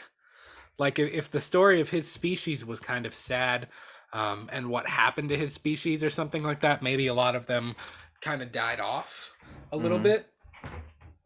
I'd be curious to Yeah, see what Zack because Snyder would do with that, because dude, Zack Snyder is great at setting up universes and setting yeah, up dark, very atmospheric films. And maybe I shouldn't have said horror. I don't think it would be a horror movie by any means, but the Star Wars movies have a Spielberg-esque, and I know George Lucas, I know Spielberg didn't direct it, but I'm just saying that same feeling of like that heroic, big, it feels large. Um, I think this could possibly be a little bit more of an intimate, uh, I don't know, just a darker storyline, and I hmm, think Zack Snyder could do that part of it justice. As someone who's not as well versed in the Star Wars lore, I don't know how Zack Snyder would handle Star Wars lore, but I think in terms of the atmosphere and the mood, Zack Snyder could do justice for that kind of story. Would you agree? I would agree. Only if he Why'd brings you laugh back, at me? because it was, because you said Zack Snyder could do justice, and I was like, yeah, he just did justice. Yeah. Shitty pun. Let's fucking go. A shitty pun that I didn't mean to make. Yeah. But 100%, guys, if he does do I gotta flip my a pillow. Yoda movie, he needs to bring back Yaddle, or Yaddle, whatever her name is. What the hell is Yaddle? It's a so you know Grogu and Yoda are not the only Yoda species in the universe right now. There's another one called Yaddle, or Yaddle. And this one Okay. was, I think it was if I'm not mistaken, it was in Phantom Menace. This pillow is And killing me right now. boy, you wearing a pillow. Man, I'm sitting on a hardwood Oh, chair. Fuck out of my face. My ass is killing me. flat because of that. But moving forward, from Brad's ass, and Yaddle was like, I think she appeared in like Phantom Menace, and she was a lighter complexion of Yoda, and I think she had brown hair, and it was like, it was so bad. Like the effects of this character was so bad, but it was just so interesting, because it just like perpetuate the mystery of like where Yoda's from, Yeah, and it like kind of gave it more insight as to what they made, what other Yodas could look like, right. and that one did not look good. Yaddle did not look good. They literally just made another Yoda suit and just put a wig on him. Oh. I was like, ooh. So I don't know. I honestly I would love that. I'm sure if you ask any other Star Wars fan, they would want a backstory to Yoda's Yeah. origin. And honestly, if and for Zack Snyder to like possibly make it, if he had given the chance, I feel like it would have done pretty well. In I think he 2010 though, that was like before yeah, the new saga too. right. Jesus. I'm sure once they got the idea, which but then again it was before did Disney buy Lucasfilms after the new saga was already started? When did that acquisition happen? I'm hooking it up. Look it up. Because I think it was before the saga, 2012. That was the Disney acquisition or that was the start of this saga? No, the Walt Disney Company bought Lucasfilm. Oh, It okay. bought it. It bought it back in like 2012, and The Force Awakens came out in like 2015. So yeah, Oh, it was okay. like they definitely had the rights to Star Wars during that time, Okay. which I don't remember what George Lucas's reaction was to this new saga. Obviously, there's a lot of like mixed feelings about it. I for one didn't. I for one feel like it should be retconned, so to speak. But Really? The whole yeah, new saga? honestly, yeah, Wow. yeah. A lot of people agree with me. Trust me. Mainly, Wow. mainly because of the Last Jedi. Yeah, the Last Yeah. Jedi was just universally And hated. it's kind of funny because I don't know. I to be fair, I only saw it in the I saw it in the movie theaters and I actually didn't mind The Last Jedi. And of course, like I was over here, I was like, I kind of dug it, and all Star Wars fans were like, "You could suck a dick." Like, I mean, it just people were freaking out over how much that movie sucked, and It was pretty I bad was like, story I didn't mind wise. it. It was pretty bad story wise because it was like, ah, God, how can I put this? Overall, it demolished any type of like Easter eggs that the Force Awakens made, Mm, and or it demolished any mystery that the Force Awakens had. Answered too many questions too quick, killed off too many major good characters, yeah, and destroyed Luke Skywalker's story arc. that's fair. I've Yeah. seen a lot of people that have said that they established a clear direction that they wanted to go with the Force Awakens, and then the Last Jedi was like, nope, never mind. Yep. Does that make Pretty much. sense? I've Yep. seen a lot of people kind of look at it that way, and I guess I could see that. Um, I The haven't only seen the thing, Last Skywalker or the what was the it Rise called? of The Skywalker, Rise my of Skywalker, guy. whatever the fuck. Well, I don't really care what it's called. Again, I'm not a Star Wars guy, so Cancel him tonight, I'll see. guys. I'll see it when I see it. Like I'm not. I I just think thought the this story was interesting just because we've talked about Zack Snyder so much. Hey guys, don't worry. We'll have a Star Wars episode and I'll get them caught up. Trust We me. will. Even though I'm I've not as seen like, him. but you don't like you don't understand. That's the way I could say it. That's fair because I've only ever Yeah, really seen him all one time. exactly. You've only seen like you've only seen the saga of the movies. You haven't seen all the other stuff. Like you haven't like read the books, you haven't watched the TV No, I have shows, you not. haven't done any of that. And all of those, even though the books again, like that pisses a lot of people off too. Like they retcon all the books, all the Star Wars. They call it Star Wars Legend, if I'm not mistaken now, and that pissed off a lot of people. Mm. Like that's what really ticked off most of the Star Wars fans was the fact that Disney pretty much said, "I'm buying Lucasfilms, but I'm tossing it all in the garbage and creating something new." I was like, so that was pretty much the way it went. Kinda. Yeah, pretty much. Everything but Mickey Mouse is like, yeah, pretty much. Like there was already like well-written lore of Star Wars, and they were like, no, we're good. We're just gonna go somewhere else. yeah. And look how it went. And Granted, I the get new it. saga was decent, but again, like I feel like it would be retcon. I get it. I do Yeah. get. I understand why people have such strong feelings about the Last Jedi. Mhm. You know, and I again, I'm not a I'm not a Star Wars fan as much as a lot. I like them. I mean, I dig them. I hated the prequels. I couldn't stand the prequels. Um, Freaking, where is that, man? The and only like, okay, I'll say this, guys. The only thing that I actually like enjoyed with the Last Jedi was that light speed scene. Do you remember that? yes, Where look, man, that was so unheard of. yeah, Never before would I have thought that that would happen. And whenever I saw that, I think I saw it. Yeah, I saw it in theaters. And when I saw that, oh my goodness, that was what was perfect for a movie theater to see the light speed scene where yeah, she just goes full light speed and destroys the entire fleet. Physically, like physically and like mathematically and scientifically, because there've been talks about it, couldn't happen. Unrealistic if it would and unnecessary, first off. That's another thing. People didn't like that movie because that scene right there didn't really make sense for her to do. right. Or like they were saying, well, if she did that, why didn't they just do that all the time? Like, I'm not kidding. Like, there's been like so many. I've watched so many videos about that scene alone. That's how in depth Star Wars is. Like, it's far in depth, for so far in depth than like The Walking Dead or anything else.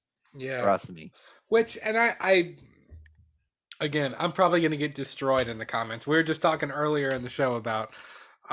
Thank you all so much for your positive comments and for talking to us.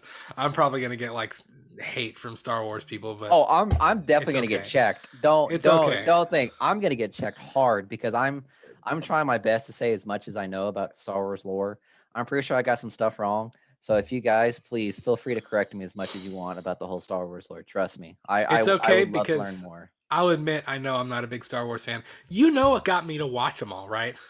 I tried when I was younger, and I was like, this is stupid, and I turned it off after like 15 minutes. And then when Rogue One came out, I went and saw Rogue One. I don't know if And I you know saw it what's with funny? you. I You loved Rogue, like for whatever reason, I loved Rogue One. Like everybody it is I think it's my favorite Star Wars movie in general. everybody loved Rogue One. Rogue One was definitely one of the movies of the one of the newer movies that everybody universally loved because it talked about the Rogue One squadron, which obviously is like it was talked about in like the first like the very first movie, episode 4, episode 4 now. Uh huh. And yeah, and just everyone knew about Rogue One squadron, but no one knew the whole story. So when Yeah. that came out, everyone was excited and the story was great. There was there was very little use of Jedis and like the actual lightsabers, other than the Darth Vader scene, which is by far one of the best Darth Vader scenes Yeah. of the entire I franchise. remember everybody in the movie theater during that scene was like, The hallway scene was by far one of the I most. was like It was sitting by back in far your one of the chair, most. like, It was one of the most scary scenes in like the Star Wars franchise. well, 100%. if you remember that scene, like they were sitting there and like they got their guns and stuff and they're pointed and they're ready to go, and like you just see the black hallway and it's like. Yeah, yeah. It was so ominous. And It that was you just so like that was badass. all you heard for a few seconds Hmm. before you actually saw what was going on. It was It dope. was That was a it was dope scene. mainly because like because like in the whole Star Wars and the Star Wars saga, you saw Darth Vader, but you never really saw like everyone talked about like how powerful he was and how great he was Yeah, in the Force, but you never really saw it in action.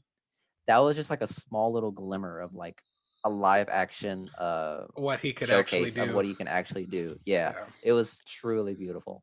yeah. And which, by the way, spoilers. I'll say, wait, you haven't seen The Mandalorian? I haven't seen it You all have, the way through. God No, I've damn it, seen you have like to the see. first half of the first season. You have to see the Mandal. You have I to see the know. second I season of have to. Mandalorian. I Bill Burr's in have. it. I have. What do I have? Nothing, No. nothing in Star Wars. Yes, I do. Don't I lie to have the me. original trilogy. Oh, okay, well that's fair. I have Empire Strikes Back, Last Jedi, or not Last Jedi. Return of the Jedi Return of the Jedi, and and A New Hope. yes. Okay, I got you. I'll just say this: the second season of The Mandalorian pays homage to that scene in Rogue One, and it's Okay. phenomenal. It was beautiful, Are you talking so about the Luke beautiful. thing? Fuck you. It was I fine. was hoping. It was Yeah, spoiled for me. And again, yeah, that's like I don't care if that's spoiled for me. Like that's yeah. I one got you. thing, whatever. Because like See, it's I like, could take it or leave it. Like I yeah, like it, but I'm not like wholeheartedly invested in it like a whole lot of people are. that's the main thing is because everyone fell in love with Darth Vader and Luke Skywalker and all of them, but because of the original trilogy. But during its time, they were limited in like their capabilities of like emphasizing their strength and Right. skills. Like as you could tell, the fight scenes in the original trilogies were not that good. Yeah. And then you saw Well, it and then was the 70s though. yeah, I exactly. mean, So like whenever, but then whenever you had the prequels and you saw how the lightsaber duels, like the one with Anakin and mhm, Obi-Wan, that final duel was so choreographed and it was so beautiful. right. So like you want like it made us think like, well, what if like can we see Luke Skywalker? Can we see Darth Vader like in that scene like with all of those actions? Yeah. But we never got to see it. And those are just small little glimmers of what can happen. Yeah. There's actually in talks. They wanted I heard talks that there was going to be um a Luke Skywalker series, and they were everybody wants what's his name? Sebastian Stan, Yeah, right? yeah, because he actually Yeah. he actually He looks pretty looks like decent him. like that. Yeah, He could pull it off, yeah. and I'm actually really excited for the Obi-Wan series. Don't get me wrong, with Ewan McGregor, which is by far like he's a pretty Mm, damn good young Obi-Wan. So I would love to yeah. see him. I would love to see the old Dude, they're really gonna expand on it though. You know, you talked about people being pissed that Disney like wasn't that they were taking their own direction. There's like what, 14 or 12 or 14 different Star Wars shows that Disney has lined up for the next few years. Like no, no, it's a okay, no, no, no, lot. no, no, no, no, no. Okay, let me preface this. You Okay, said no, no, no, no, no, no, no, no, no, no. no. Look, Disney fucked up the new saga.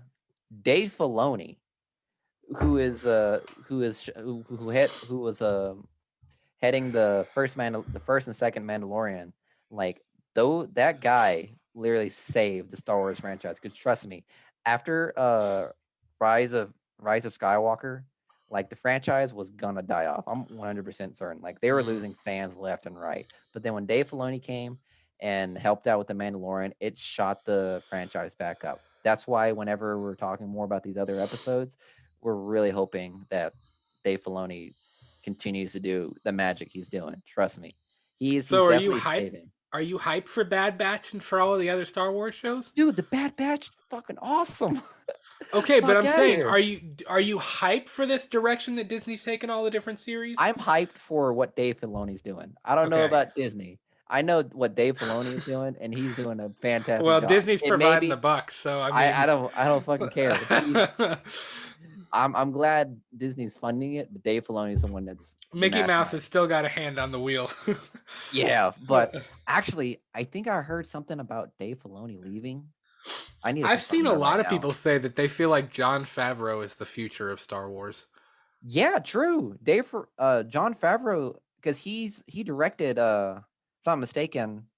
I think he wrote and directed The Mandalorian. Yeah. Plus, he's Yeah, got I his think hand in the so. MCU, man. hmm John Favreau and Dave Filoni both pretty much like did a terrific job in The Mandalorian. Mm, And I think if Dave Filoni is leaving, I hope Favreau still like takes care of all of that. yeah. So yeah, it's a whole episode we need to talk about, man. Yeah, we could probably. I'll tell you what. Once I rewatch the franchise, we will sit down and we will do a whole episode on Star Wars and the future of where it's going and things like that. That would make a really good in-depth episode. That'd be a cool one to talk about. So, guys, let us know in the comments, what do you think of the direction of where Star Wars is going? And what do you think of the fact that a Zack Snyder Star Wars film almost happened? Because that's pretty dope. So Yeah, I'm sure you're gonna infuriate a lot of people, honestly. yeah, probably, but it's okay because Yeah, it's things fine. like that happen. Yeah. Uh, let's go here. Let's go to this next story. Um, so we're gonna dabble back in the horror world a little bit. Uh, I thought this was really interesting. This was one of the stories that I was most excited to chat about. So it was revealed via Bloody Disgusting Mm. that the Final Destination franchise is actually a product of the X Files. Booby doo booby doo booby doo booby doo boo. Explain. So, as our listeners know, I am a huge fan of the X Files. Um, I actually just finished watching the series for the second time through with my wife. She was really into it. It's in my top 5 favorite series of all time. It's probably tied with The Walking Dead for my favorite show. Um, so Jeffrey Reddick, who created the franchise, essentially, he revealed to Bloody Disgusting that the entire idea for the concept of what Final Destination became came out of an unused script for an early episode of the X-Files in 1994 called Flight 180.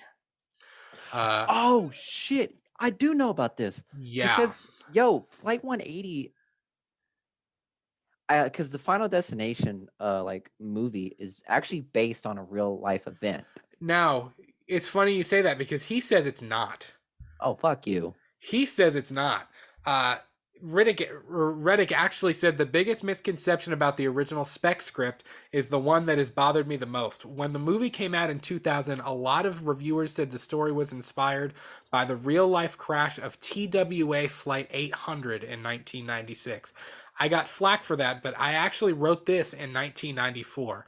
I do think the director may have used news footage from the crash in the film, so that's where the rumor came from. I'm glad you brought that up, and it's funny you're a pilot and you know what that is. Uh, so that I don't know. Now I don't know. Should the director have used actual news footage from that event? Probably not. Probably not. That's probably in poor taste. That's pretty Um, pretty shitty. but as an X Files fan and as a horror fan, I thought this was kind of dope. I actually read through the script this morning, and it's freaking awesome. Like it screams X Files, but there's also obvious parallels to the Final Destination franchise within it. Now, I didn't know if you remember this. Do you remember a few years ago when you all lived in the house? I came over one night, and I don't even know how if we had this planned. I think we were probably a little drunk, and we were probably looking for something to watch. Dilly And dilly. I think that Dilly Dilly, I think they had like the whole Final Destination franchise on Netflix or something at one point, or on Hulu or something. And I remember over the course of like 2 days, we watched like the entire Final Destination franchise at your house. Do We you remember did? that? Yeah, it was a few years ago. Like it was like probably a year or two before COVID happened. It was a little while ago. But We probably it did. was fun. I remember doing it. It was a good time. It was good times. Um it was a damn good time. Those are fun movies. Like they're not crazy and I'm not like overly wild about them, but it's just fun. Um Yeah. It's like because it's like irrational fear. It's like your yes. irrational fear becoming Yeah. becoming like real life. Yep. So basically, this script again, I read it this morning. I'm not going to talk too much about it because if you want to go back and read that script for yourself, if you're listening, you can go ahead and do that. But basically, the concept that death is more of like a force of nature or a construct is still intact. Um, in the Final Destination franchise, death isn't really an event.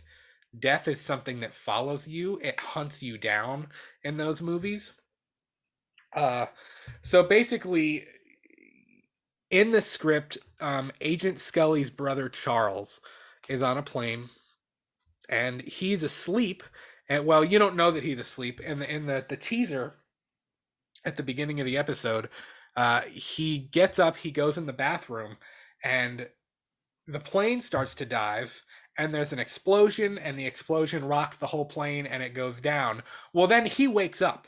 He wakes up and that was a dream and he's sitting there in the seat Well, he starts to cause a commotion. The flight attendants are coming over. The employees of the plane. It hasn't taken off yet. Mm-hmm. They're still sitting at the airport, and he's like, "You got to stop this plane. Like, we can't leave. You got to get these people off. Something real bad's gonna happen. There's gonna be an explosion. Blah blah blah." And of course, they're like, you're full of shit. Get off the plane." So they drag him off, and then actually 4 or 5 other people, I believe, get off of the plane with him. And of course, then a few minutes later, we cut to, half hour later, whatever. He's sitting in the security wing of the airport, and over the radio, they hear that Flight 180 there's been an explosion, and that Flight 180 has gone down. Cue X-Files cutscene. Cue the opening credits of the show. So that's kind of the teaser at the beginning. What a dope opening to an episode, especially to that show. That would. That's Honestly, pretty cool. Honestly, I would probably have better seen it as an X-Files episode than an actual movie. And it would have worked as an X-Files episode. I don't know if he ever actually submitted this, or if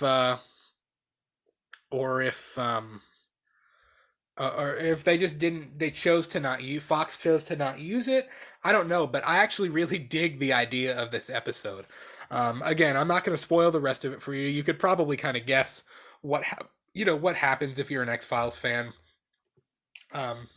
I was thinking maybe since Julie and I just finished that, maybe we could hop on and do a script review. The script isn't very long. I mean, I read through it in like 10 minutes.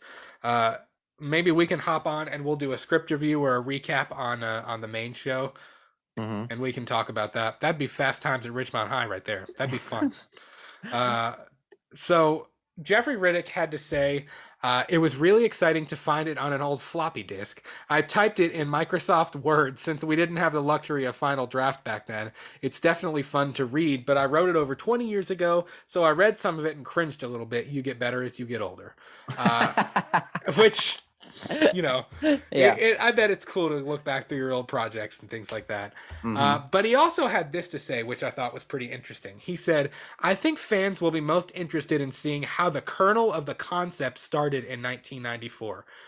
Death worked differently in this version. Since Mulder and Scully have the believer-skeptic relationship, I had to keep death vague enough but clear enough to fit the concept and investigation into a 1-hour show, but it's interesting to see how this kernel evolved into the original draft of Flight 180 in 1997, and finally the finished version of the 2007 Final Destination." So this kind of went through a little bit of a morphing thing. Apparently, New Line really liked the script, and they thought that it had potential, so then obviously it snowballed into what became Final Destination. And of course, we know at the beginning of that movie, it kind of starts out the same way. It's pretty much the same exact concept.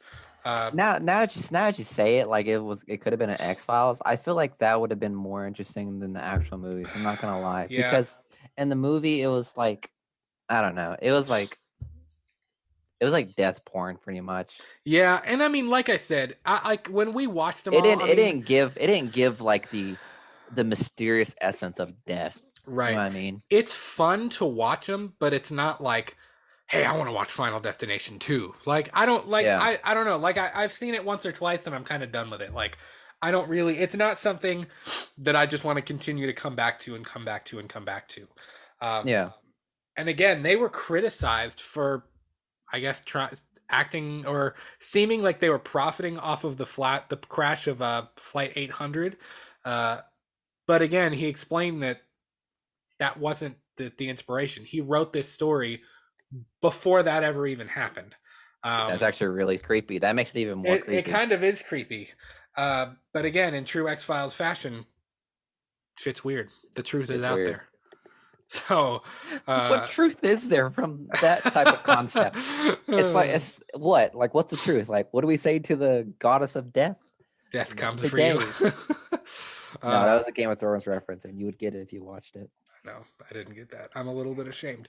But props to Bloody Disgusting for dropping that awesome story. Yeah, thank you. Shout out to Bloody Disgusting. Hopefully we'll get Jules on and we can do a script recap for that, because that would be fun.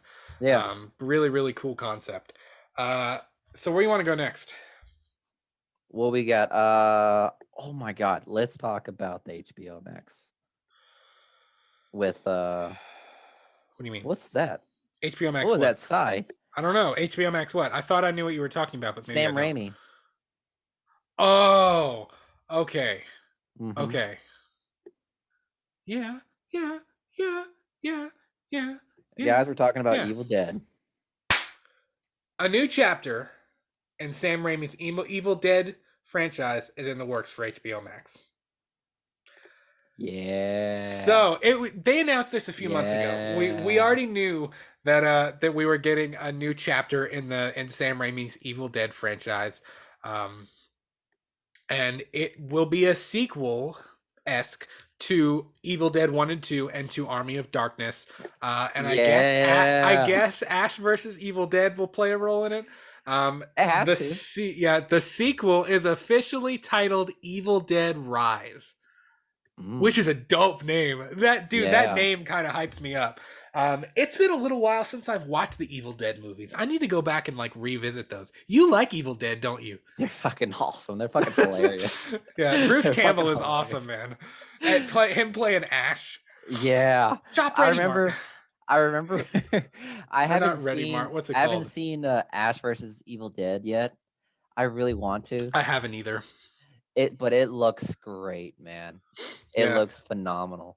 And I think Army of the Darkness is hilarious as well. I don't know. It's just bro, the man has a chainsaw over her hand.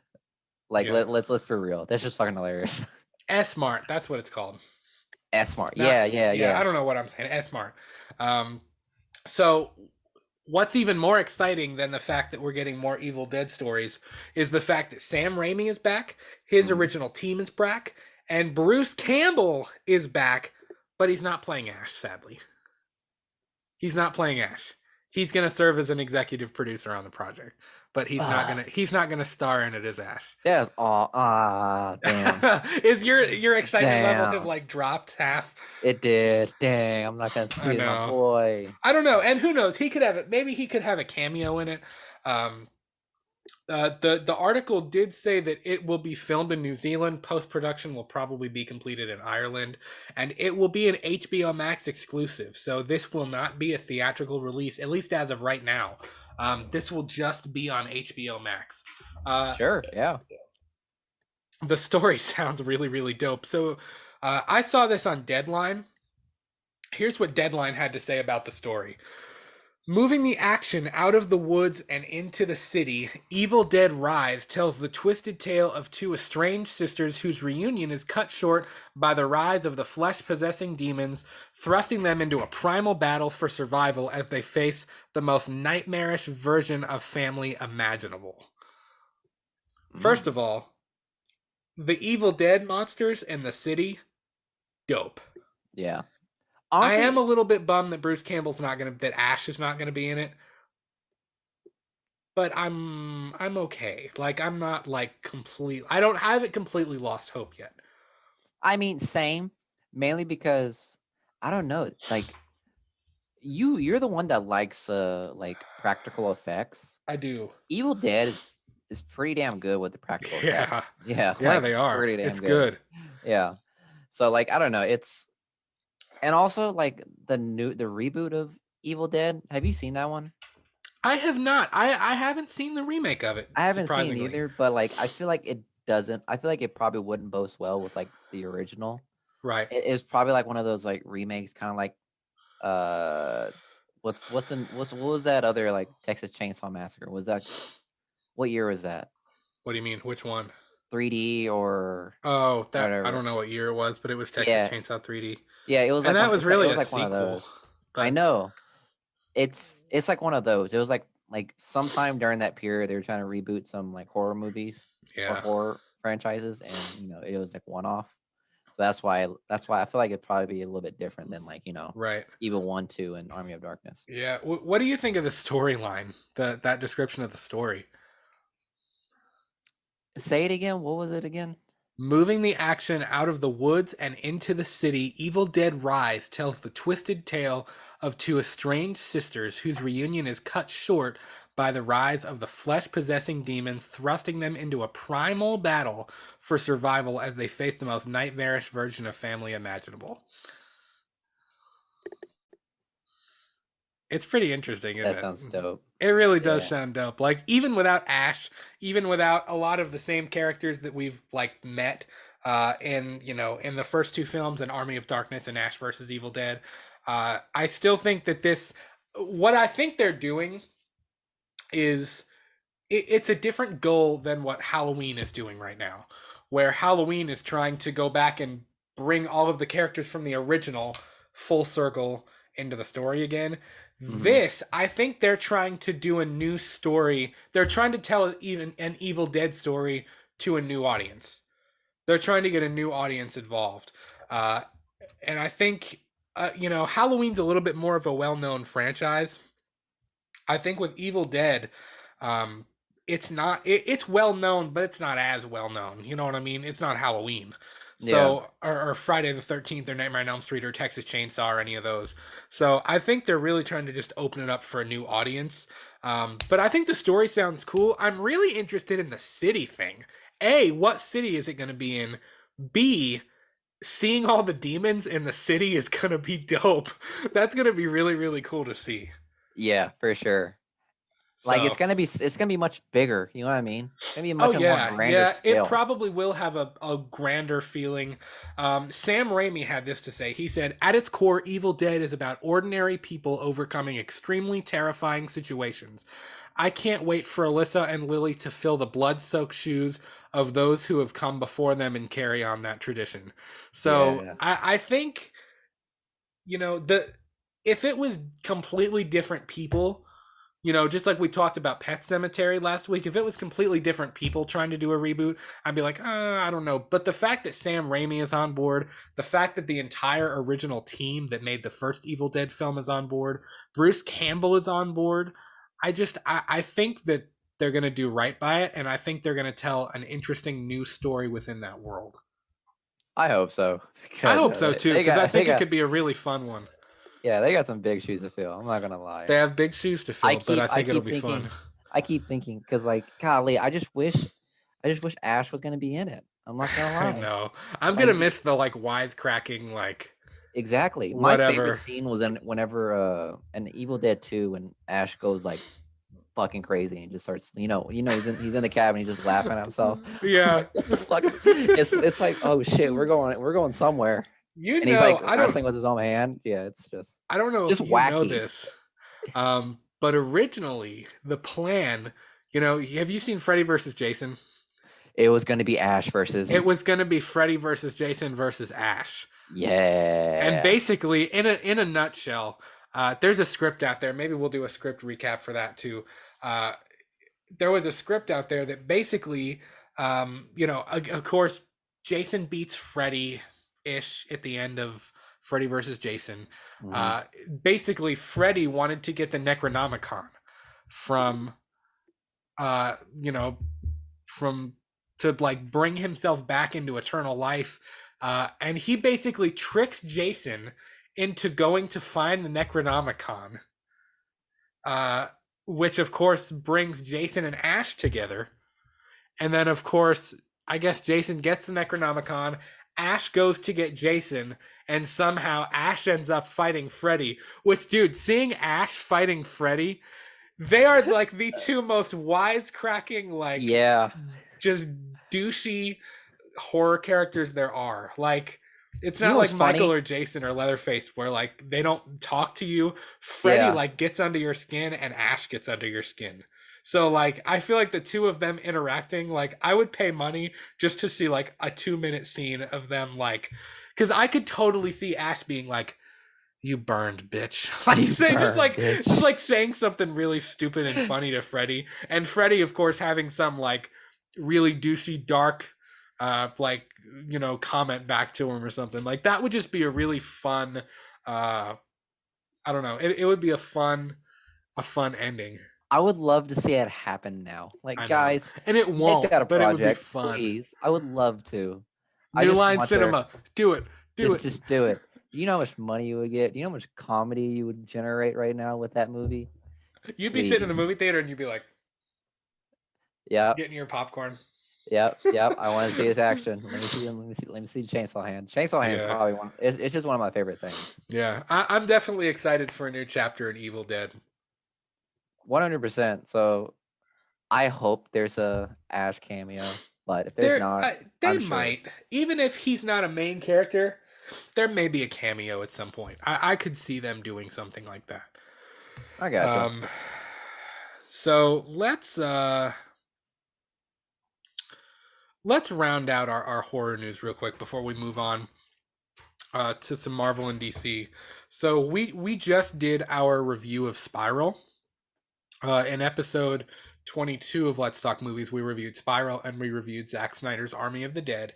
Um, and as we know, John Kramer died in Saw 3, but originally Spiral was meant to have a cameo from Jigsaw. Mm. Do you want to play a game? Damn, that was pretty good. Yeah, right. Jeez, you worked on that one. No, I didn't. So yeah, there was supposed to be a Jigsaw cameo in Spiral. Originally, it was taken out because they thought it didn't do the film justice. Because as we know, again, he died in Saw 3. John Kramer died. And Spiral was meant to be a complete spin-off. It wasn't really meant to have anything to do with the original series. It was just inspired by Jigsaw's legacy. So Darren Lynn Bousman, I believe that's how you say their name. He had this to say about the possible cameo in Spiral. He said, "We were talking about putting Tobin in up until the last day of filming. There was a constant struggle with us, and I think that we all went back and forth on it. It was a hard thing because the minute you put Tobin Bell in the movie, it becomes Saw 9, which that's true. Yeah. The minute he was in it, then it's not a spin-off anymore. It's the next Saw film. Yeah. If you think about Jigsaw or some of these other films, he had like 2 minutes of screen time and that was it. I killed him in Saw 3. I killed him 16 years ago. So to keep finding clever ways to bring him back in, I didn't want to do a disservice to this film. No one can compete with Tobin Bell. You can't. He is Jigsaw, and there is no way to live up to what he brings on screen. So I didn't want to fuck with it. I didn't want to do it. It was, I felt, a disservice to this film and to previous films to try to do that." Mm-hmm.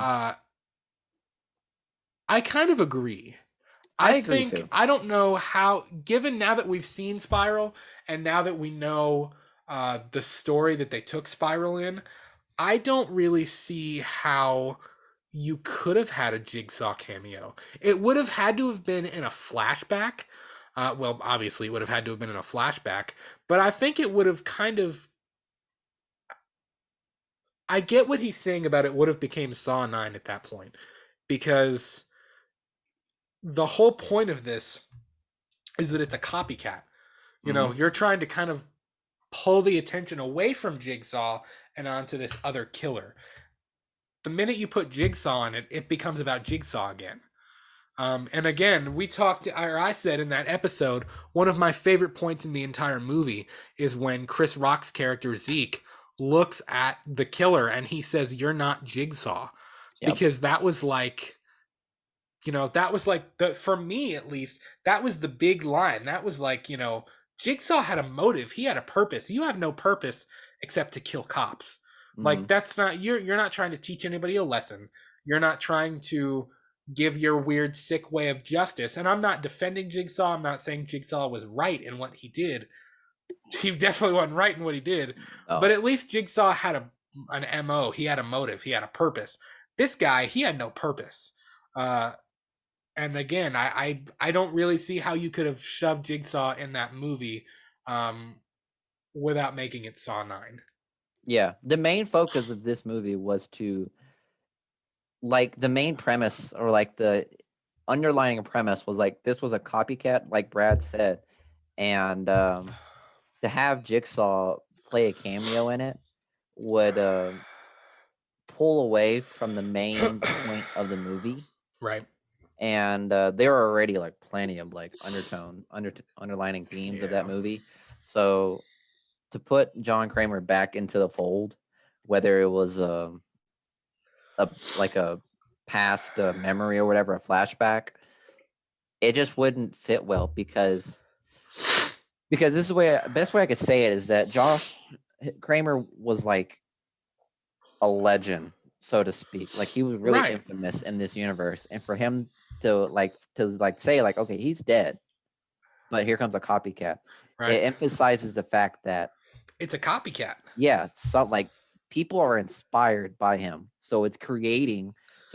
So he like inadvertently created this group of this small faction of people that want to that if they feel like they've been wrong and they want to get revenge, the way is to go by the way Jigsaw did with all these traps. Right.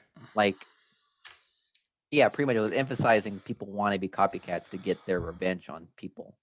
And if you were to bring him back into the fold, it would have taken away from it. And like, yeah, it would have basically been another Saw movie with him in it, which that wasn't the main point of the movie. It was its own thing. And I think it really should stay its own thing. I 100%. agree. I completely agree with that. Yeah. Um, however, the interesting thing, he also kind of added to that a little bit.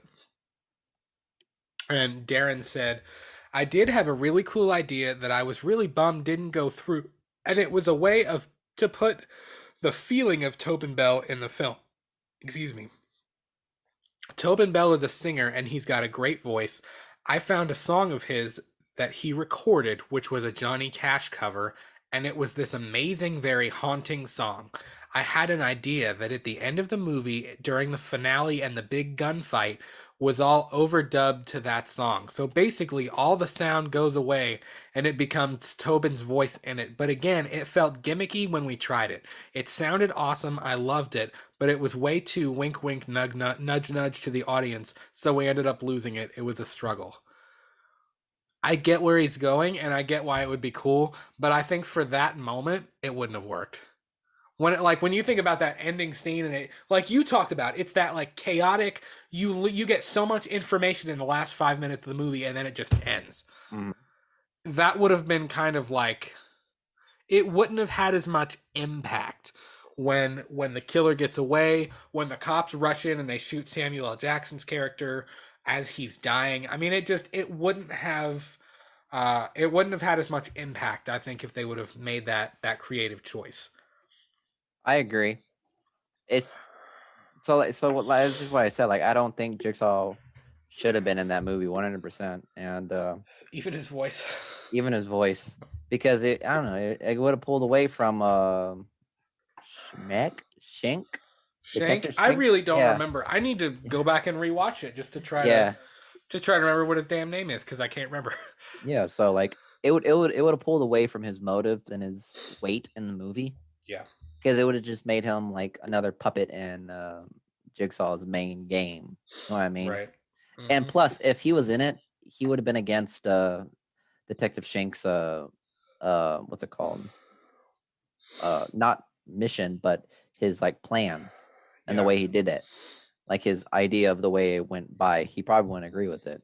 Uh-huh. So yeah, it For it sure. wouldn't have made sense, honestly. I agree. So I'm glad that they kept Spiral in spin-off territory. Hmm. Um, and I don't know.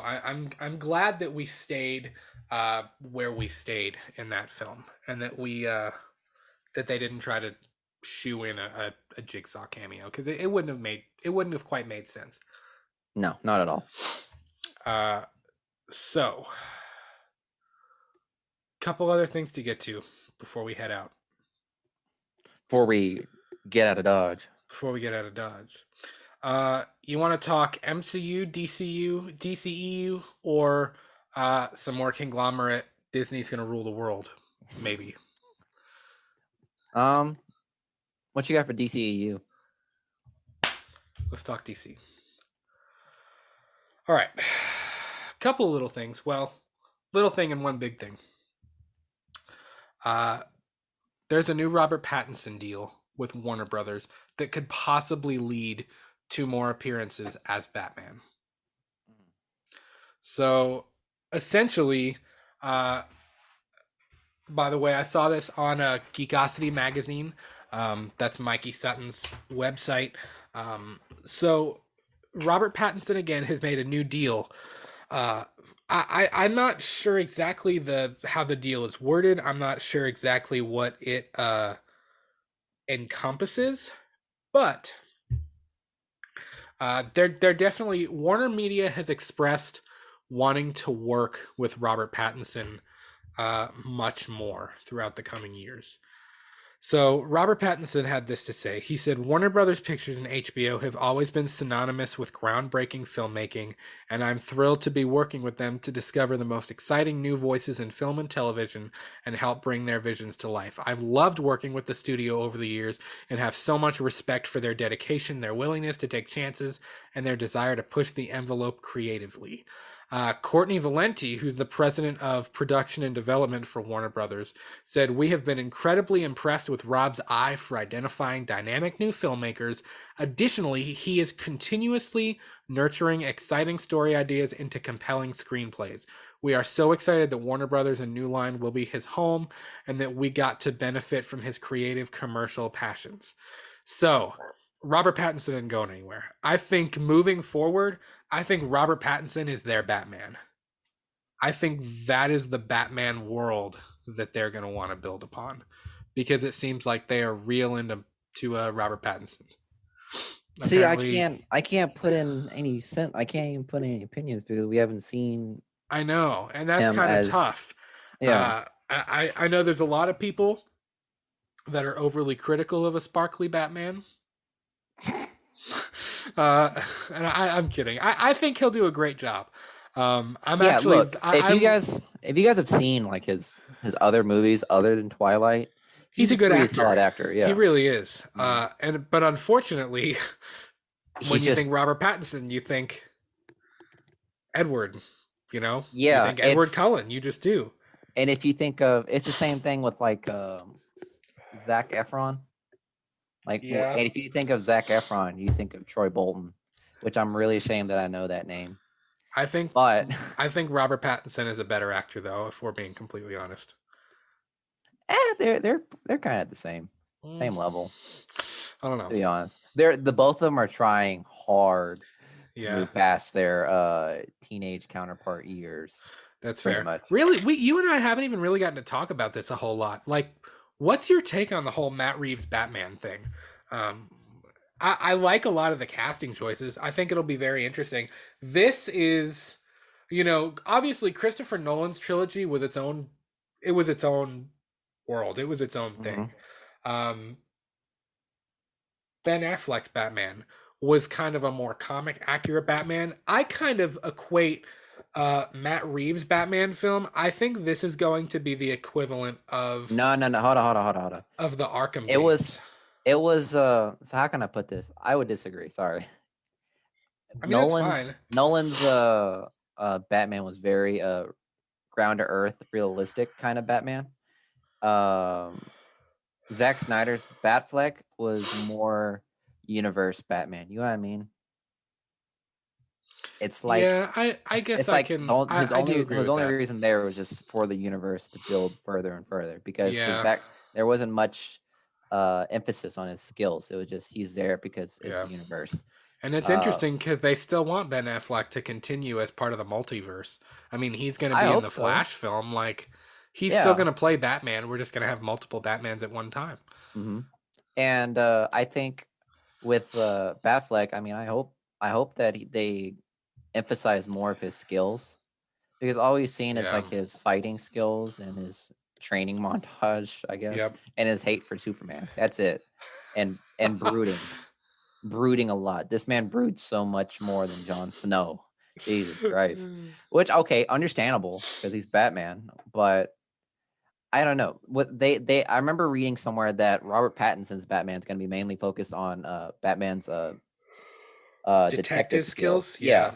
Yeah, cuz he's a detective Right. and it would be I would like to see more of that. At least I would like to see that actually happen in action It in an looks actual like it's going to movie. be brutal, though, too. Yeah, obviously. Yeah, you see like in the trailer. My God, he beat that I guy mean, up it's senseless. rated R. He beats the shit out of that guy, Hmm. kind of for no reason. Um, and it looks like it's going to be darker, and I'm okay with that. I think I am perfectly. I love the Dark Knight trilogy. I was okay with Batfleck, but I'm okay with having a rated R Batman. Um, Yeah, I agree. I, He's a brutal superhero. Like he he's really like, is. He's brutal, but I mean, he was born in blood, though. You know what I hmm mean? hmm His whole deal is because his parents died and everything that happened with that. hmm um I mean, I don't know, I'm okay. I hope that this film is dark, and I hope it that kind is of in the the. same way that we felt about Joker. I mean, I remember when Joker ended, I you needed know a bath. well, I know you need to go sit in church with like a stack of six I no, Bibles and then I go need to take a go. shower. Yeah, I need to go Like, talk to my therapist. I was like, yo, I I just know. saw the Joker. Well, I Can you help remember me? when that movie ended. We went and saw that in Lexington with my parents and Julia. You Hmm. remember? And I remember Yeah, when that movie ended, you were like, "I don't feel good. like I don't feel satisfied. I feel like I felt broken down. I know." It's no, here, look, the best way I can describe it was, oh God, it was like, okay, the Joker. I hate getting a backstory of the Joker because like I prefer the Joker as someone who's like has no particular meaning. Like you can't negotiate with him. But that one right there, really like it dug hard in like his like mental state and how he Well, became psychotic and that's and like fine because like I think it explains it just enough. It doesn't give you too much, but it explains it just enough to get you there. it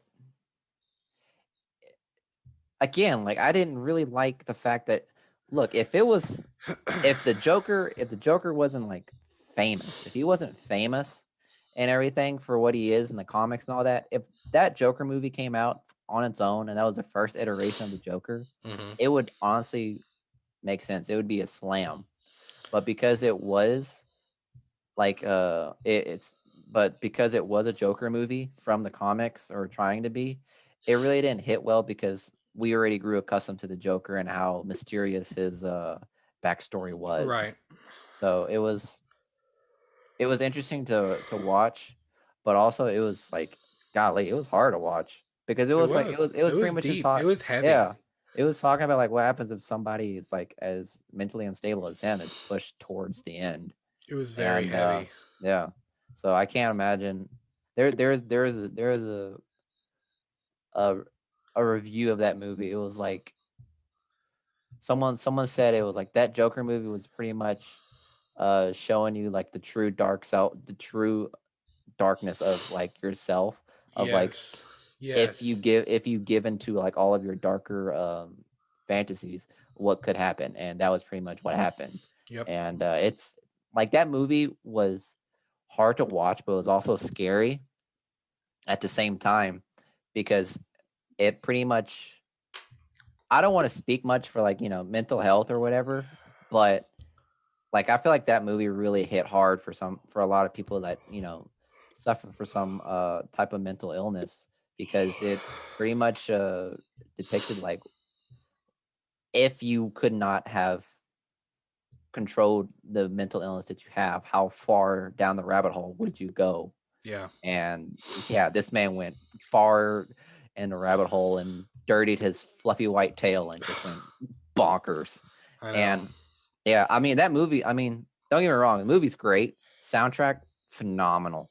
Like I've listened to the soundtrack of The Joker a lot, and it's just so dark and ominous, and it really plays well into the movie as a whole.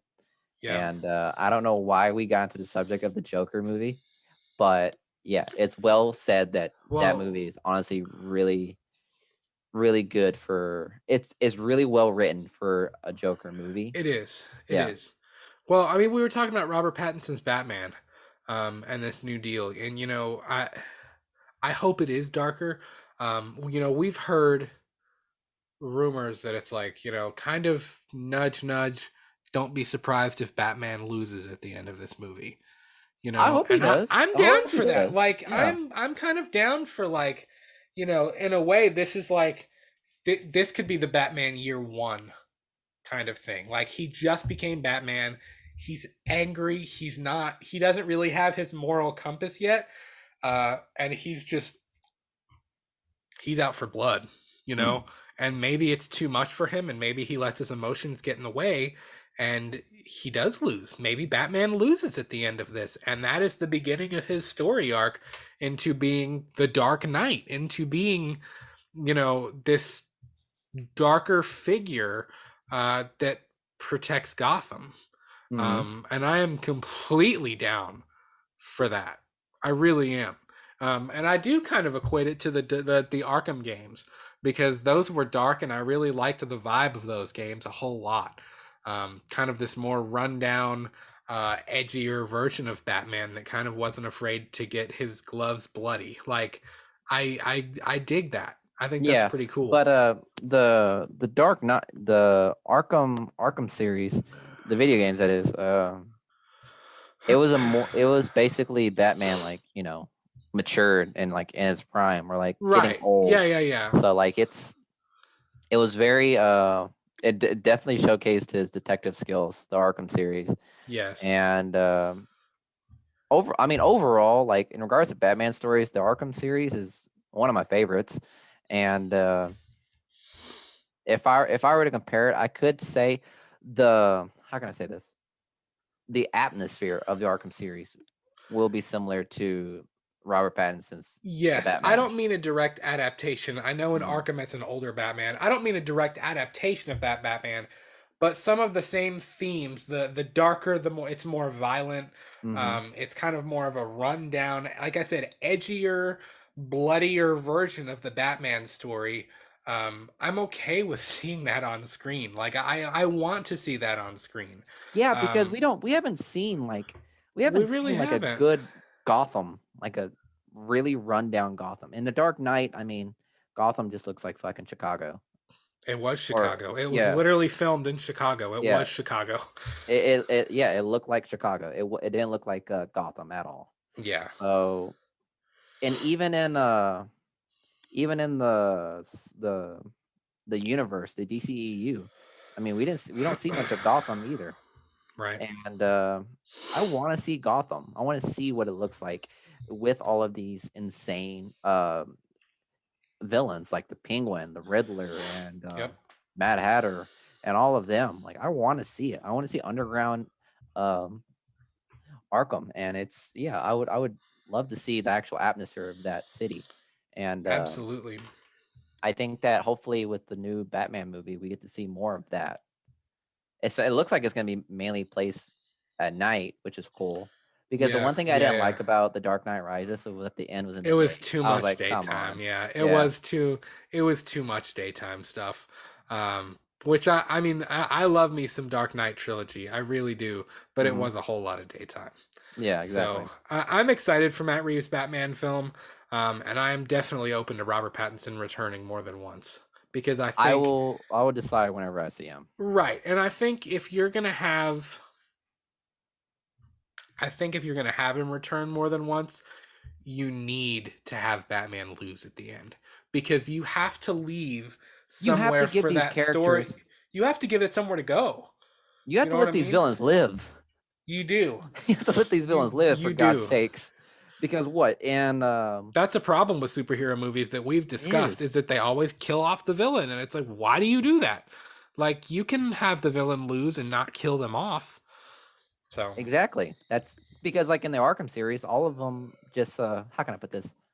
Yeah, in the Arkham series and the Arkham Knight, you're pretty much just catching these villains and putting them away. right. You're not killing them off. You're just absolutely capturing them. And Yeah.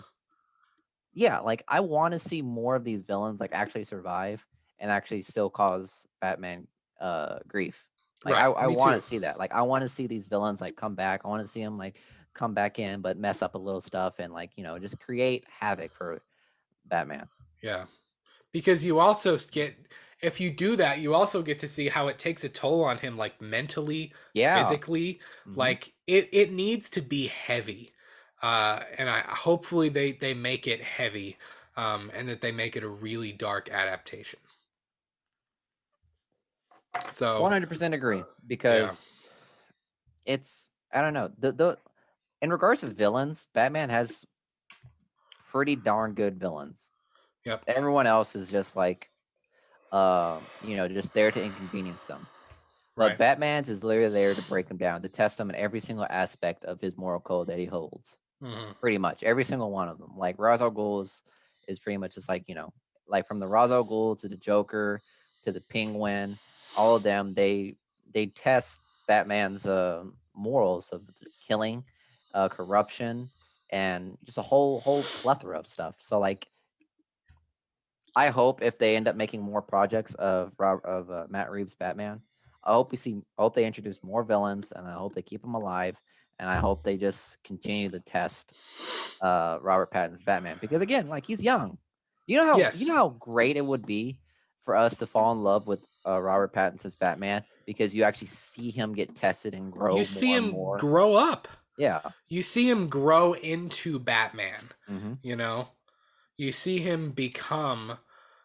You see him start out as a vigilante, and you slowly see him become the hero. You see him gain Mm-hmm. his morals. You see him gain the things that makes him Batman. His detective skills grow. His knowledge in the gadgets and all of that stuff grows. He gets more of a moral compass where Batman maybe he doesn't kill people. Maybe in this film he does kill people, and he realizes I'm no better than the villains if I'm gonna do that. Like I'm no better than the Joker or Penguin or anybody else if I'm killing people. Yeah.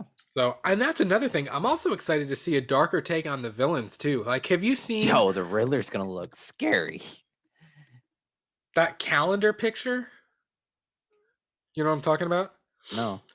We saw him briefly in the we saw him briefly in the trailer with the duct tape where he's duct taping the guy's head around or whatever. Mm-hmm. Um, but there was a calendar like for the marketing campaign, like a the Batman calendar, and it had not the Joker, it had the Riddler's face on it.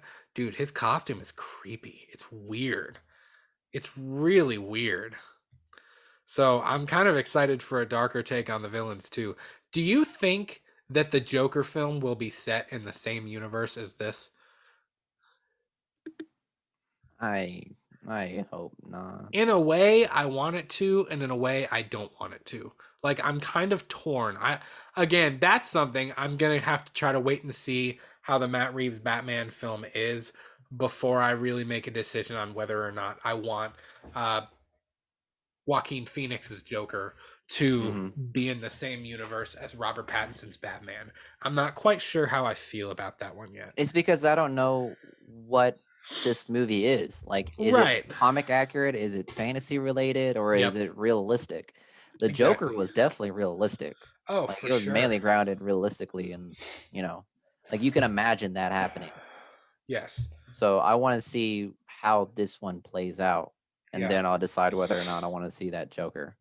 Me But too. honestly, again, like I don't think the Joker should be a sequel. Again, I don't think it should. I I think know. that was a perfect one-off story And I think about they are. I actually just saw this a little bit ago on Twitter. I think that they are developing a sequel script for Joker. Dude, it made two. I think it made over $1 billion. Of course they're gonna make it. Made that moolah. Money, money, money, money, money, money, money, money, money, as like you money, said. money. As like you said. The movies business is just all about money. It is, man. Yeah. As much as we hate it, it is. Yeah. Um, so this is one of the craziest stories of the entire night. Maybe the craziest story of the whole evening. Okay. Man of Steel, Zack Snyder's Man of Steel, was almost set in the same universe of Christopher Nolan's Dark Knight trilogy. I I do remember I feel like I've seen an article like that during the Dark Knight like trilogy. Like it was nearing the end of the it was during the Dark Knight Rises. There was in talks of a Man of Steel, right? Well, it would have been in between the Dark Knight and the Dark Knight Rises, because I think the Dark Knight Rises came out in what 2013. Something like that. I think it came out. I think it came out in 2013, and Man of Steel ended up coming out in 2010. So it would have been in between the Dark Knight. What year did the Dark Knight come out? Look that up. I remember seeing the Dark Knight in the movie theater, but I don't remember what year it was. Let me see this. It was released in 2008. Yes, yeah, that's true. So the Dark Knight was released in 2008, and again, Dark Knight is in the top 3 best superhero movies of all time. It just is. It's astounding. Um, and of course, building off of the success of that, Warner Brothers and DC's films knew that they wanted to do a superhero or a Superman film, excuse me. And I think they had already tapped Zack Snyder to do that. Now, uh, Christopher Nolan already had his Dark Knight trilogy in motion. I don't know if Christopher Nolan had The Dark Knight Rises written yet, or where they were at with the finale. The of the Dark Knight trilogy. Rises was released 2012, and Man of Steel came out in 2013. Right. So I don't know where exactly. I don't know when exactly they had a script done for The Dark Knight Rises. I guess it doesn't really matter, even if they would have put Man of Steel in, because it wouldn't have mattered. You could have told both stories separately. Mm-hmm. But the interesting thing about this, Zack Snyder revealed that this was never 100% off the table for Warner Brothers. Like, they actually considered for a period of time having Christian Bale's Batman and Henry Cavill's Superman in the same universe. Dude, and if you think about it, this could have changed everything. We Yeah, could have actually gotten a DCEU ran by Zack Snyder and Christopher Nolan. that'd have been a stacked team. Name a more iconic duo. Yeah. I mean, like, that dude, that could have been wild. Yeah, That could have been wild sauce with strawberries on top. I mean, like, that could have been crazy. And Yeah. I mean, it could have completely changed uh the outlook of the DCEU and everything we've seen so far. Mm-hmm. I think the big wrench in the chain was that Christian Bale was not going to return after The Dark Knight Rises, and that John Blake, what's his name? The actor. Help me. Let me think. Jordan Yes, Gordon-Levitt. Joseph Gordon-Levitt. The fact that he was going to take on the role as Batman, I think that kind of really solidified the fact that Man of Steel wouldn't be set in the same universe. Mm-hmm. Because if you're going to do Batman versus Superman, if that was the plan all along, people want to see Bruce Wayne versus Clark Kent. And B, not only the Clark Kent Bruce Wayne thing, but also Christopher Nolan wanted to keep his trilogy intact. Yeah. You know what I mean? And I don't blame him. Yeah. I really don't blame him. Christopher Nolan seems like he's a very specific filmmaker too, and that he's very like protective of his films. Mm-hmm. And he's got such an iconic, such a surreal vision for what he wants. I think Christopher Nolan wouldn't have wanted anybody screwing up what he established and what he created in his universe. And again, I really don't blame him. I mean, what do you? It's just crazy to think about what could have been, because the DCEU could have been changed forever. I mean, what do you think we could have gotten out of a Dark Knight trilogy DCEU? You know? So it really wouldn't have been a. It wouldn't have been a Batman versus Superman. You know what I mean? It wouldn't have, because Well, that was their original plan, though. They wanted to do Batman versus I can't see Superman. how that would work, honestly, because Could you see I mean, Christian Bale's Bruce Wayne fighting Henry Cavill's Superman, though?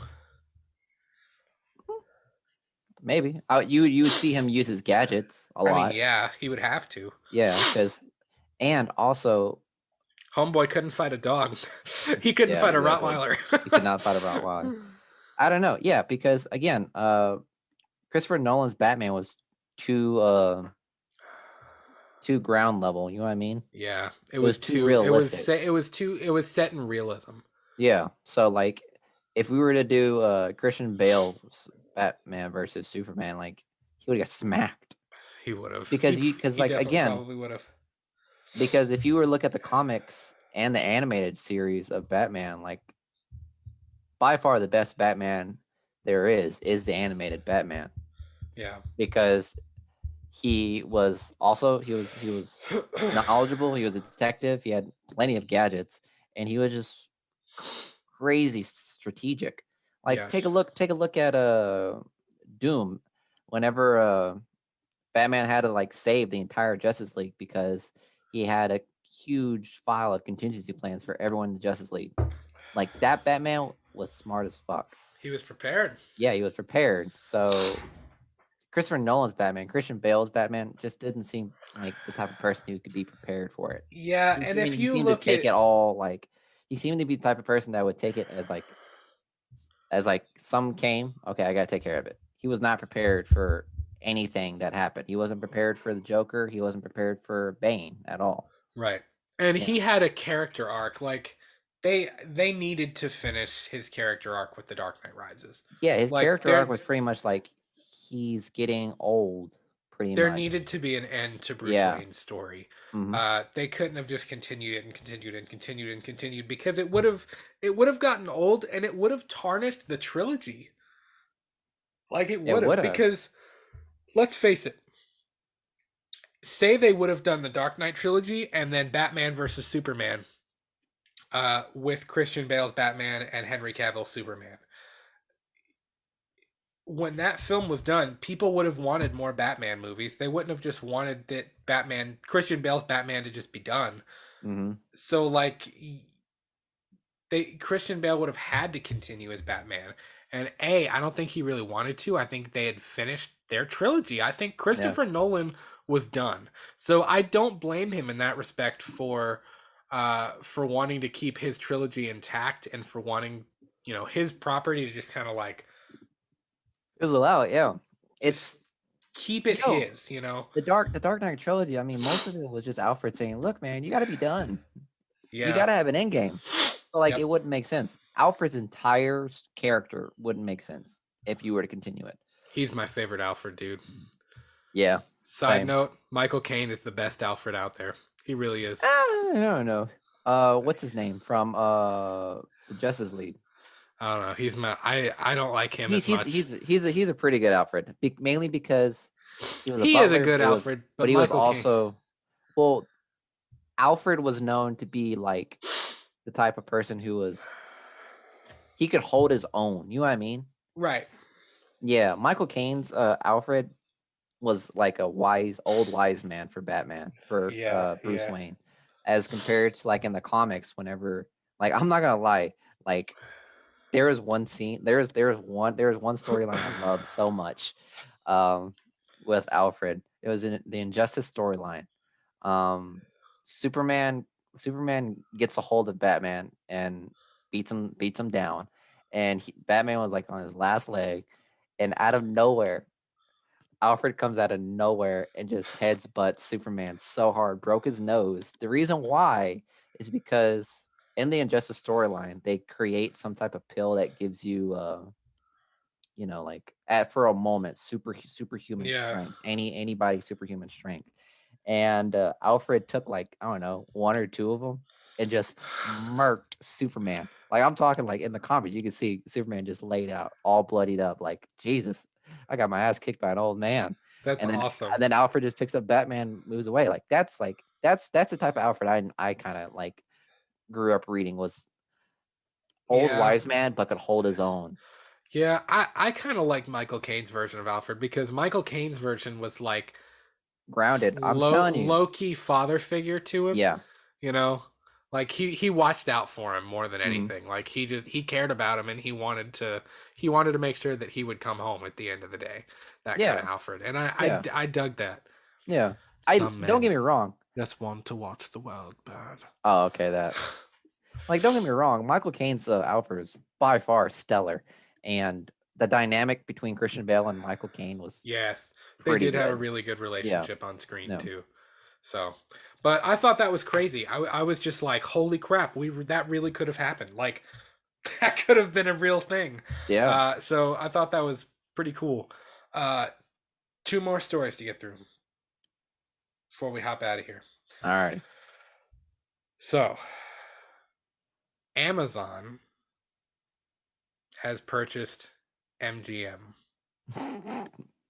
Let's go Amazon. Let's go Jeff Bezos. We are continuing this trend of big companies getting bought out by bigger companies that Disney has started, and then now Warner Media has kept going with Discovery, and now Amazon is purchasing MGM because Disney has Disney Plus, and Warner Media has to compete with that, so they have HBO Max, and then they're going to change something, and they're going to have Discovery Plus plus HBO Max, and then Amazon is going to have MGM, so they're trying to push Prime Video. It's just going to be a never-ending spiral of big companies buying big companies until there's just one, and we all know it's going to be Disney. Let's be real, Disney's going to buy everybody. You know what I mean? Mm-hmm. I don't know. It's almost frustrating in a way. So I feel like every single time one of these studios buys another one, all of the other big studios are like they do the Bully Maguire thing. I'm gonna put some dirt in your eye. like I feel like they're Bully Maguire. But you know the crazy thing about this is this week Amazon announced that they were purchasing Metro Goldwyn Mayer, which is MGM Studios, for $8.5 billion. Almost Jesus. $9 billion. I feel like Trump.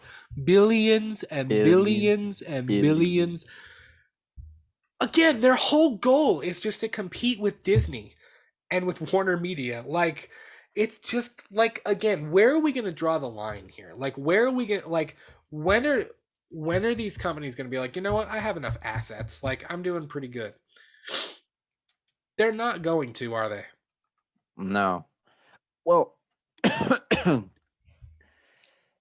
it's interesting mainly because how can I put this? Like moving away from like the whole movie aspects but moving on with Amazon, like I'm not gonna lie, Amazon is like it's violating like so many like antitrust laws, which you guys don't know what antitrust laws are. It's pretty much like regulating businesses to make sure they're not like Really? yeah. I Yeah. didn't know all of that. It's Huh. it's like because like I don't know, Amazon has a lot of like monopolistic practices and is violating and it's like potentially violating a lot of antitrust laws and like even like the DC Attorney General is like suing Amazon on like antitrust grounds. Wow. Like allegedly that it's like because like it's one of the top Yeah. businesses in the world. Like Well, you have Amazon, Google, which I think is called Face now or something like that. I don't know. Um, and Apple Apple and all of them, like and all of those, Disney, yeah, they're like like the top.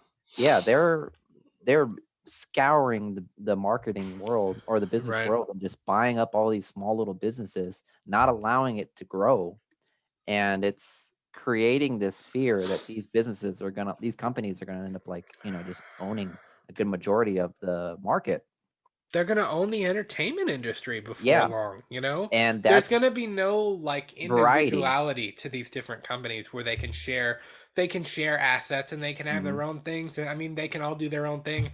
No, it's like they have this like singular vision where it's like they only want Disney Plus or they only want HBO Max or they Hmm. only want Peacock or they only want Paramount Plus.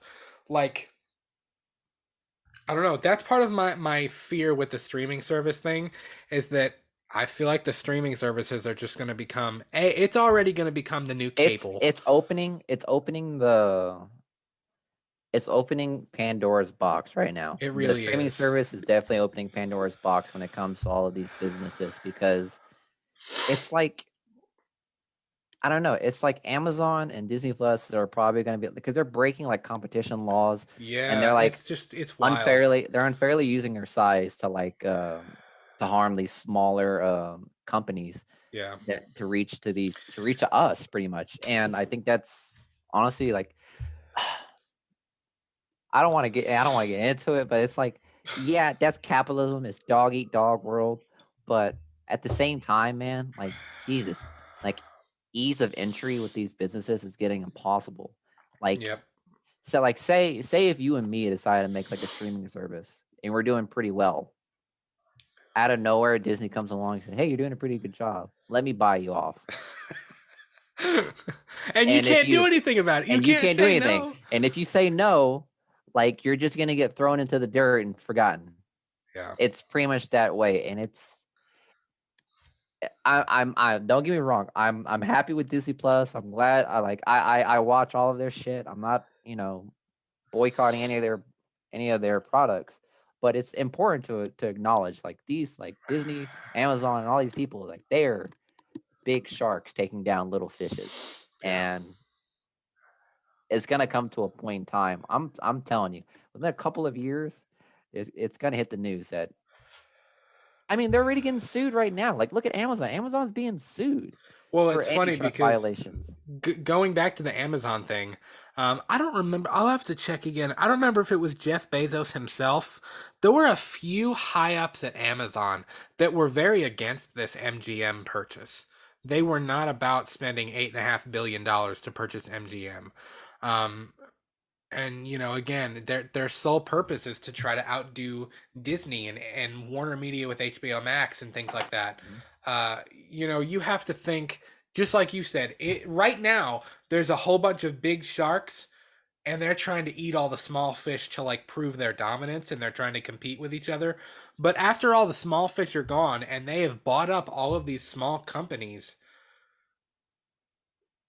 the sharks are going to turn on each other. Like these bigger companies, like Disney, is going to try to say, "Hey, my balls are bigger than Warner Media's," and Disney's going to try to buy Warner Media, which then Yeah. that's just going to leave what, Amazon? It's Disney against Amazon. Like Hmm.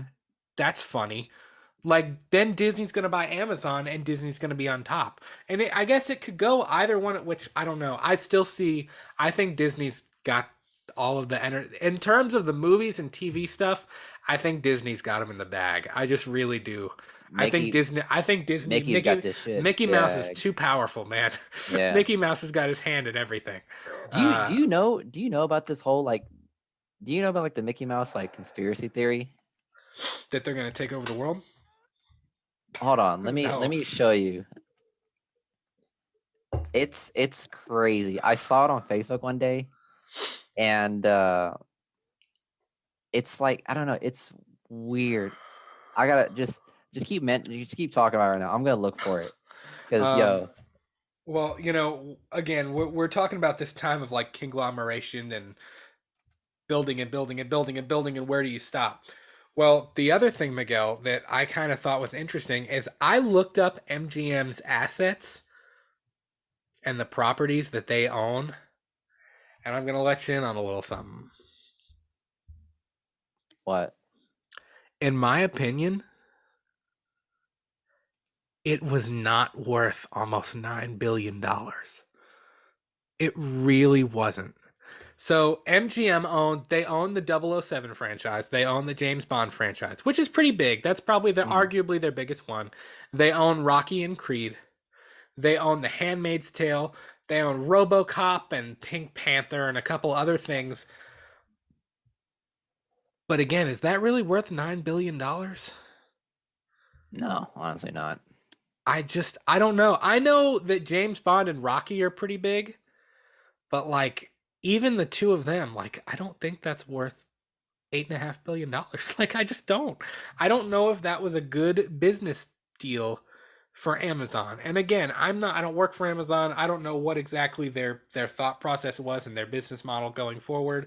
It appears like they just want to be able to add these properties to Amazon Prime.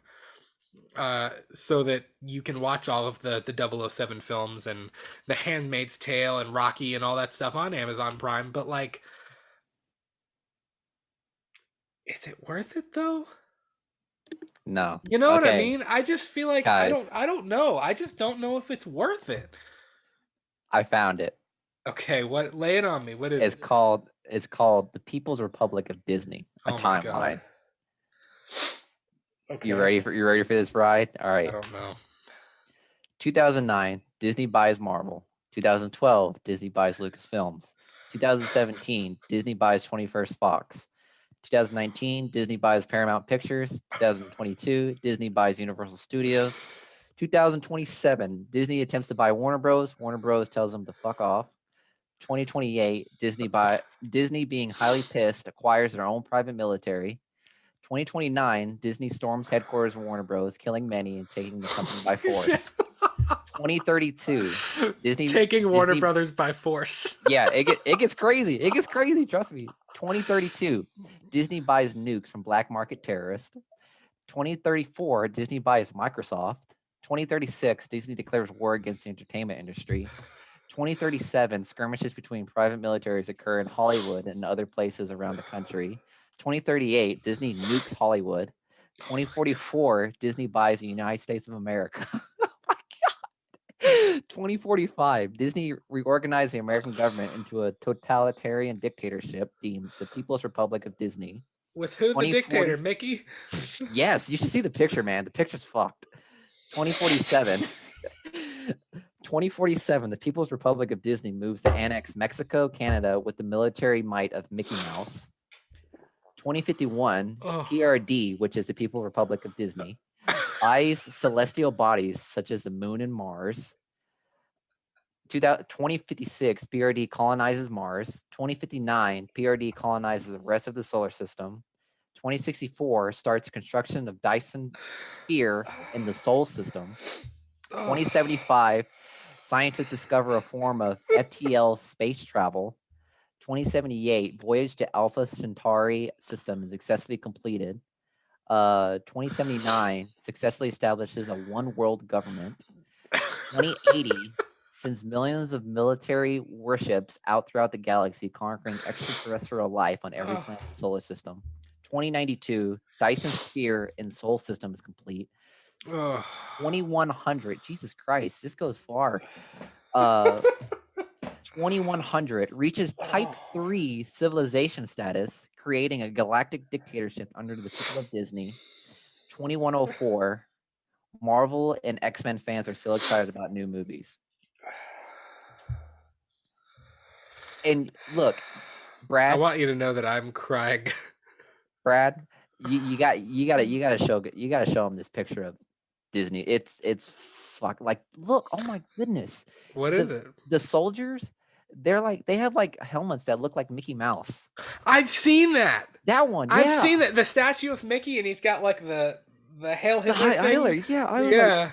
Wow. I remember being like in middle school seeing that, and it freaked me out.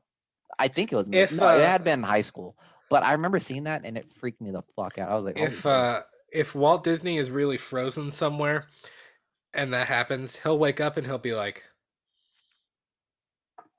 the hell did y'all do while I was they're all worshiping him, and he's like, what the fuck is all this? All I did was make a mouse cartoon. They're gonna be like, sir, you own the planet, you own the galaxy.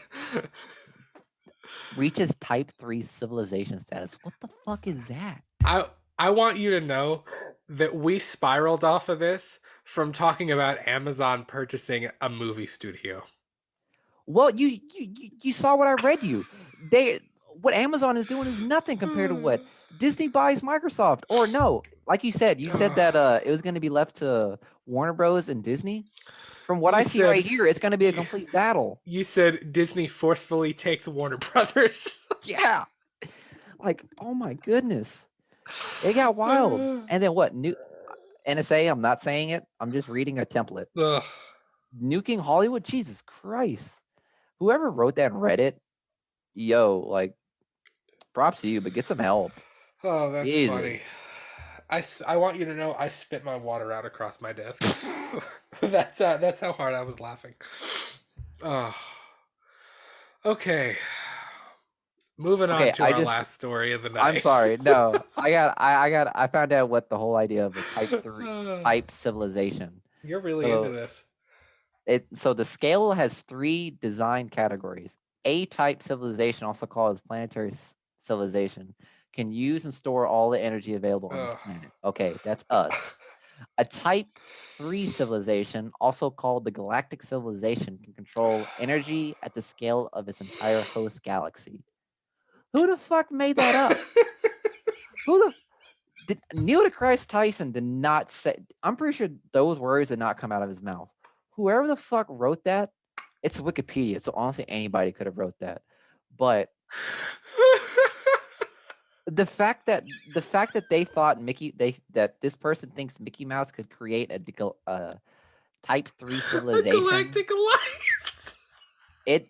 it surprises me. And are we gonna be alive in 2100? No, we're gonna be long dead. Our Oh, grandchildren, our grandchildren are gonna be rebels my chest against the hurts. Mickey Mouse Reliant Alliance. It's gonna be like Star Wars, A and little bit. Mickey is gonna be Darth Vader, Darth or no, Sidious. Palpatine. Yeah, Mickey is gonna be Palpatine. Palpatine. Yeah, Oh, 100%. Like Jesus, this is I don't know. Like like I'm not kidding. When I think of Disney, I oh, think of that meme. I think of that Reddit post. Like Jesus Christ. It's oh. it's like one of my like side irrational fears. It's like Mickey Mouse taking over. What I don't want to be ruled by a fucking mouse out of my face. We're I'm about to sorry, get guys. canceled by Disney. You know that, right? Our whole channel is just gonna disappear. And all of our Bro, I podcast swear to stuff is just gonna go away. We're not gonna know what happened. There's gonna be no notification. We're just gonna go to log in. And it's gonna be like error, and we're just gonna be gone.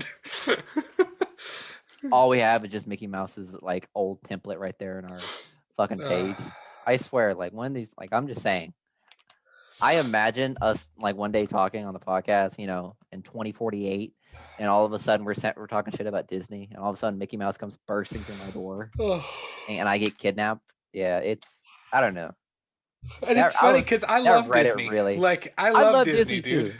I love it. I It's love just Disney, and I'm saying that out of that's fear. funny. That Reddit post is funny.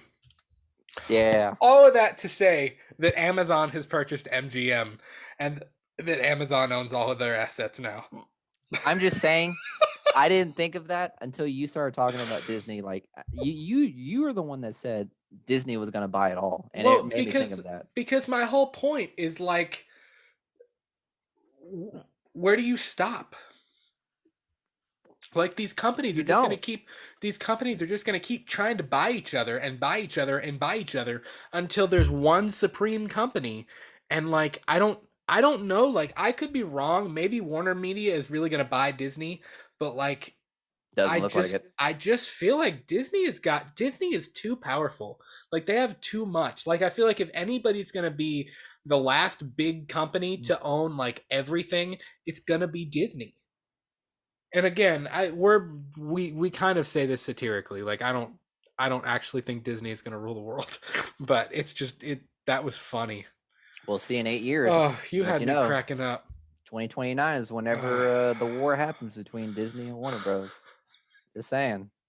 We'll find out. Oh my god. You know how baller of a movie that would be? I know you need to write a script for that. You need to That would write a be that would be treatment awesome. And for Disney's takeover of the planet and the who would fund galaxy. it? I'm pretty sure I'll 100% it'll be on Disney Plus. It'll be on Star. It'd be on Star, Star. It'd the be on adult version Star. of Disney Plus. Yeah. Yeah. Speaking of Disney, let's talk Marvel a little bit before we hop out of here. Just on a quick note, I saw that Jack Schaefer, who wrote she was the writer who wrote WandaVision. She signed a 3-year deal with Marvel and Disney, which is pretty dope because WandaVision was such a cool like different take on one of the TV shows. I think it was a really cool way to start out Marvel's TV slot. Hmm. And I also think, she again, which we don't know this yet because the movie hasn't released. She was one of the 3 people that co-wrote Black Widow too, so that'll be pretty cool. She's proved herself as a writer, man, and I think that attests to the vision and the talent that Disney and Marvel have. So I'm curious to see what I mean. Obviously, we have the future slate of Marvel TV shows coming. But I'm curious to see like what other stuff she writes and how else she contributes to Marvel during that 3-year deal, because that'll be through Phase 4. Well, through Phase 4 and maybe even on into Phase 5. But the biggest piece of Marvel news we had was that Aaron Taylor Johnson, who played Quicksilver in Age of Ultron, has been cast as Kraven the Hunter in Sony's solo Craven film set to debut on January 13th, 2023, and I'm just not sure about it. You're not? No, Huh. I'm not. I don't know. I think he's a great actor. But my fear is that because he's already portrayed Quicksilver, is this going to be an MCU tie-in film? Is it not going to be an MCU tie-in film? No. Morbius and Venom are supposed to be MCU tie-in films, so are we still going to do the whole thing where we can have? I mean, I guess if they're doing the multiverse, anything is possible. But I mean, like, I don't know. It's I think supposed so. I think it'll be strange to have Venom and Morbius cross over into the MCU, but not Craven. Especially when it's been rumored that Craven was going to meet up with Spider-Man some point. It was rumored that in No Way Home Craven would meet up with Spider-Man. But it's looking like that might not happen now. So I read somewhere that this movie Craven the Hunter was gonna be an adaptation of Craven the Hunter is the Last Hunt, which is pretty much like just Right. That's a his dope last comic hunt. book storyline, by the way. If you haven't Yeah, read Craven's Last Hunt, dude, that's awesome. it's insane. Do you know? And I think that if they're gonna make that movie successful, they need to put it in Craven's perspective. Like, you know how cool that would be to put it in Craven's perspective as him seeing Spider-Man as prey. Yeah, it would Like, be all cool. you think of it like that. Like, Spider-Man just like he's not really like the main character. He's just like there. It's like you. You know what I'm talking about? Yes. But You know, again, you know that though, TV show? yeah, it's a good show. Yeah, where Yep. he's like he's stalking Spider-Man. Like that type of like perspective in the movie. Having that perspective in the movie would honestly make that movie 10 times better. I dig it. But my only thing though again is A, who's going to play Spider-Man? Because if you have Tom Holland play Spider-Man, it's got to be in the MCU. Like it was rumored and I've talked about this, it was rumored before we knew anything about No Way Home and the live action Spider-Verse thing. Long before Alfred Molina and Jamie Foxx were cast as their characters from Raimi's trilogy and from the Amazing trilogy, or the Amazing series. Um, it was rumored that, you know, after the events of Far From Home, Craven would be hired to hunt down Spider Man, hunt down Peter Parker, and Spider Man 3 would be the Craven's Last Hunt film. Now, again, I think the fact that when they realized that No Way Home was a possibility and that they could do this Spider Verse thing, I think that maybe their plans changed a little bit. Um, but again, I think it's going to be strange to have a Craven solo film and not have it be a part of the MCU in any way, shape, or form. Uh, I don't know. It scares me a little bit. I don't know. I get a weird feeling about it in my pants. I just don't like it. I think I think that if it was going to since it's a Sony picture, it should be its own one-off thing. You think? Yeah. And I mean, it could have Tom Holland's Spider-Man. It could just be like a side thing that he goes through. And I don't know. It would be interesting. It would like that type of movie would make sense for for the villain to die. You know what I mean? For Craven to die, you mean? Yeah. Yeah, I Yeah, agree with obviously. that. Yeah, it would. But then again, if they like the character, they're gonna bring him back. They're gonna want to bring him back. Yeah, I You know what know. I But mean? like if from my perspective, if I were thinking of like how the movie would go, it would make sense for him to die in the last hunt.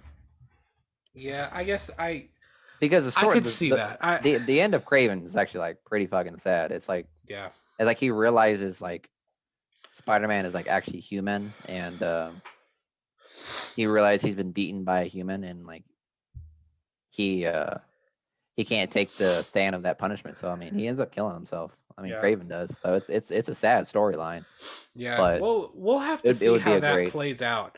I also just kind of feel dirty, like we're double dipping with the whole Aaron Taylor. Johnson already played Quicksilver. So, like, I guess, I don't know. I feel strange. He's also, do you think his body type is fit for Craven? Because, I mean, like, Craven is a man. Like, dude's got Hey, a bush on his chest. Like, he is people a have man. people have gone to serious lengths to change their bodies. To prepare for a role. Yeah, you're right. You're right. Like, take a look at Mark Wahlberg's recent transformation. Have you kept up with him? No. He's preparing for a movie. Like recently? Yeah, he got really fat, like unhealthy fat. Yeah, I was like, Jesus. And it's the same. It's the same with Christian Bale too. Whenever he played Dick Cheney in Vice, I remember seeing that, and I was like, spot on job. Yeah. So I mean, people will go, people will be dedicated to play the part of whoever they're playing. Yeah. And I think Aaron Taron Johnson would definitely be one of those actors that will have to take up the task on, looking like Craven.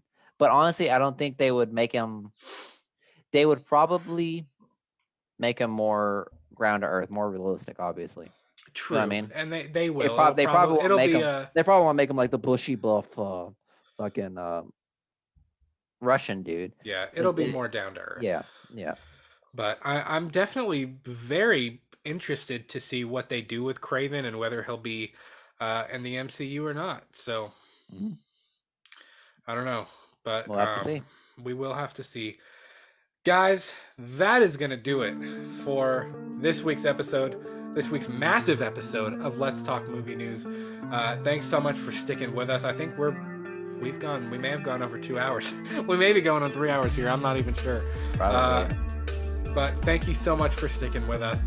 This Monday on episode 23 of Let's Talk Movies, we are talking Bob Clark's 1974 classic Black Christmas and the unofficial sequel to that film, It's Me, Billy, directed by Dave McCray and Bruce Dale, written by, directed by, and produced by Dave McCray and Bruce Dale. And that movie is out today on YouTube and on Vimeo.